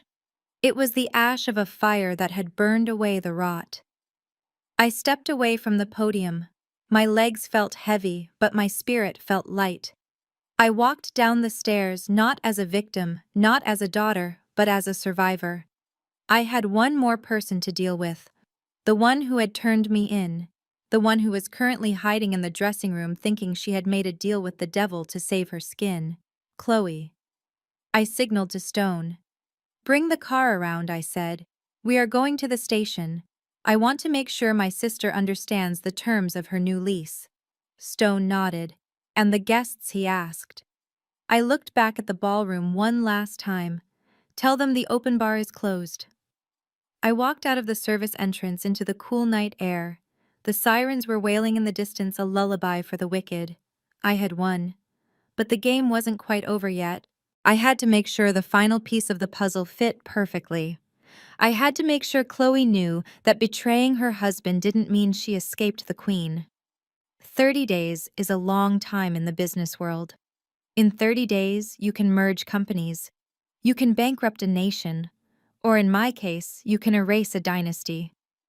The morning air in Chicago was crisp, carrying the scent of the lake and heavy machinery. I stood on the sidewalk across the street from the building that used to be the crown jewel of my father's empire. The downtown commercial tower.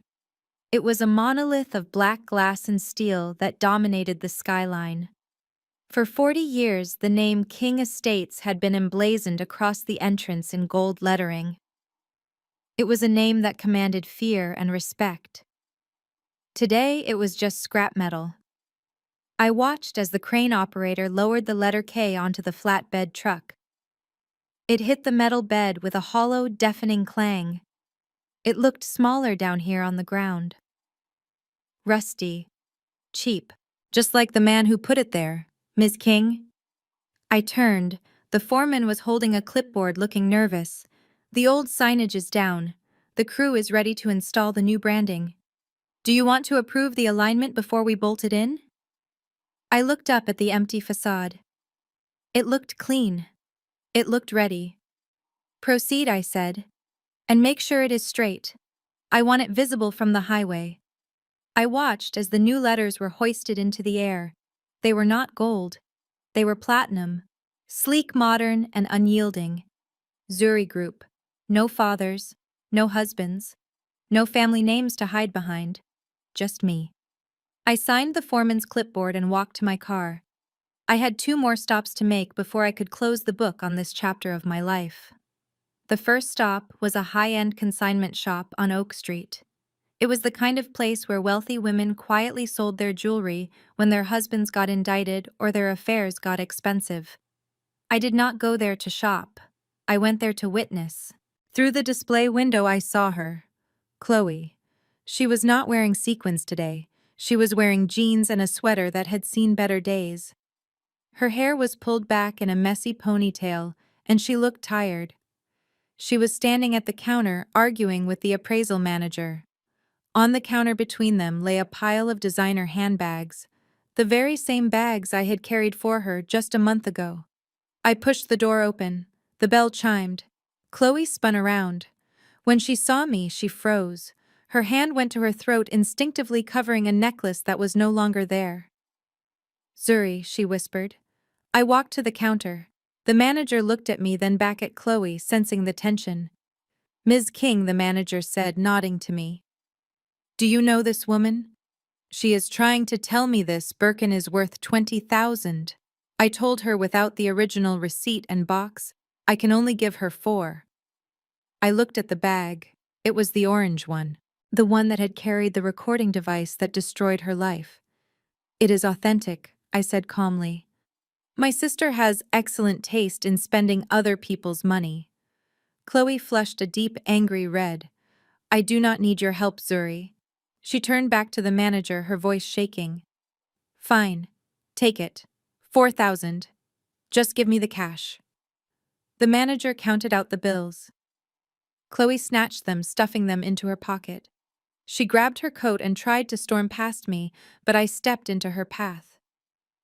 I looked at her. Really looked at her. The arrogance was gone. The entitlement was bruised. But the hate was still there, burning bright in her eyes. Are you happy? She hissed. I am living in a studio apartment in the suburbs. Brad is facing 5 years in prison because I testified against him. I have to sell my clothes to pay for a lawyer. Is this what you wanted? I adjusted the cuff of my blazer. I didn't want this, Chloe. I wanted a sister. I wanted a family. You chose the clothes. You chose the money. I just let you keep what you valued most. I stepped aside, letting her pass. Chloe stopped at the door, her hand on the handle. Dad asks about you, she said softly, not looking back. He thinks you are going to come for him. He thinks you are going to save him. I stared at the back of her head. The bank is closed, Chloe. She walked out into the cold, disappearing into the crowd of strangers. She was just another face now. No longer a princess. Just a woman trying to survive the winter. I got back into my car. The final stop was the hardest, but it was the most necessary. The Metropolitan Correctional Center was a gray concrete fortress in the heart of the city. It was cold, sterile, and smelled of industrial cleaner and misery. I sat in the visitation room on the other side of the thick plexiglass. I waited. 5 minutes later, the door buzzed open. Marcus King shuffled in. He looked 20 years older. His silver hair was thin and unkempt. His orange jumpsuit hung loosely on his frame. He sat down heavily, picking up the phone receiver. I picked up mine. "Zuri," he breathed. His voice was raspy, weak. "Thank God. I knew you would come. You have to get me out of here. The lawyers are idiots. They say I am looking at 15 years. You have money, Zuri. You have connections. Make a donation to the judge's re-election campaign. Fix this." I looked at him through the glass. Even in prison, he was trying to bribe his way out. He had learned nothing. "I cannot fix this, Marcus. You broke the law. You stole from the people who trusted you." He slammed his hand against the glass. "I did it for the family, for you." "No," I said, my voice steady. "You did it for your ego. You were willing to lock me in a cage to protect your image. You were willing to erase me." Marcus slumped back in his chair, tears forming in his eyes. "I am your father, Zuri." "Doesn't that mean anything?" "It means you gave me life," I said. "And then you tried to take it away." I reached into my bag and pulled out a single piece of paper. I pressed it against the glass so he could read it. "What is this?" He squinted. "It is a receipt," I said. He read the lines. "St. Jude's Behavioral Health Center. Patient account Marcus King. Prepayment for long-term residential care. Term 10 years. "I don't understand," he whispered. I leaned in close to the glass. "You wanted someone to go to St. Jude's, Marcus. You said it was a place to rest. You said it was for the best." "Well, I agreed with you." I pulled the paper back. "I spoke to the judge. I told him about your confusion, your delusions of grandeur, your history of pathological lying. I offered to pay for your treatment in a private, secure facility instead of federal prison." The judge agreed it was a compassionate sentence. Marcus's eyes widened in horror. "No. No, Zuri. That place is a madhouse. You can't put me in there? I am not crazy." I stood up. "That is exactly what I said, Marcus." But no one listened. I hung up the phone. Marcus started screaming. He pounded on the glass, screaming my name, begging me to stop. The guards moved in, pulling him away from the window. I watched as he was dragged back through the heavy steel door, kicking and screaming, just like he had planned for me. I walked out of the prison. The heavy metal doors clanged shut behind me, sealing the tomb. I stepped out into the sunlight. It was blindingly bright. I walked to my car where Stone was waiting. He opened the door for me. "Where to, Ms. King?" he asked. I looked at the skyline. I saw the crane in the distance finishing the installation of the Zuri group sign. It shone like a beacon. "Home, Stone. Take me home." I settled into the leather seat as the car merged onto Lakeshore Drive. The lake was vast and blue, stretching out to the horizon. For 32 years, I had defined myself by who I was to them. The disappointed daughter, the invisible sister, the cash cow, the scapegoat. I had let them write my story. I had let them edit my worth. But today the ink was dry. The contract was terminated. I rolled down the window, letting the wind whip through my hair. I took a deep breath, filling my lungs with air that finally felt like my own. They say revenge is a dish best served cold. They are wrong. Revenge is not a dish, it is a mirror. It forces people to look at their own ugly reflections until they break. I didn't destroy my family. I just held up the mirror and let them destroy themselves. I looked at my reflection in the side mirror. I didn't see a victim. I didn't see a survivor. I saw a woman who owned her past, her present, and her future. My name is Zuri, no longer a king, just Zuri, and that is more than enough. Zuri's journey teaches us a brutal but beautiful truth.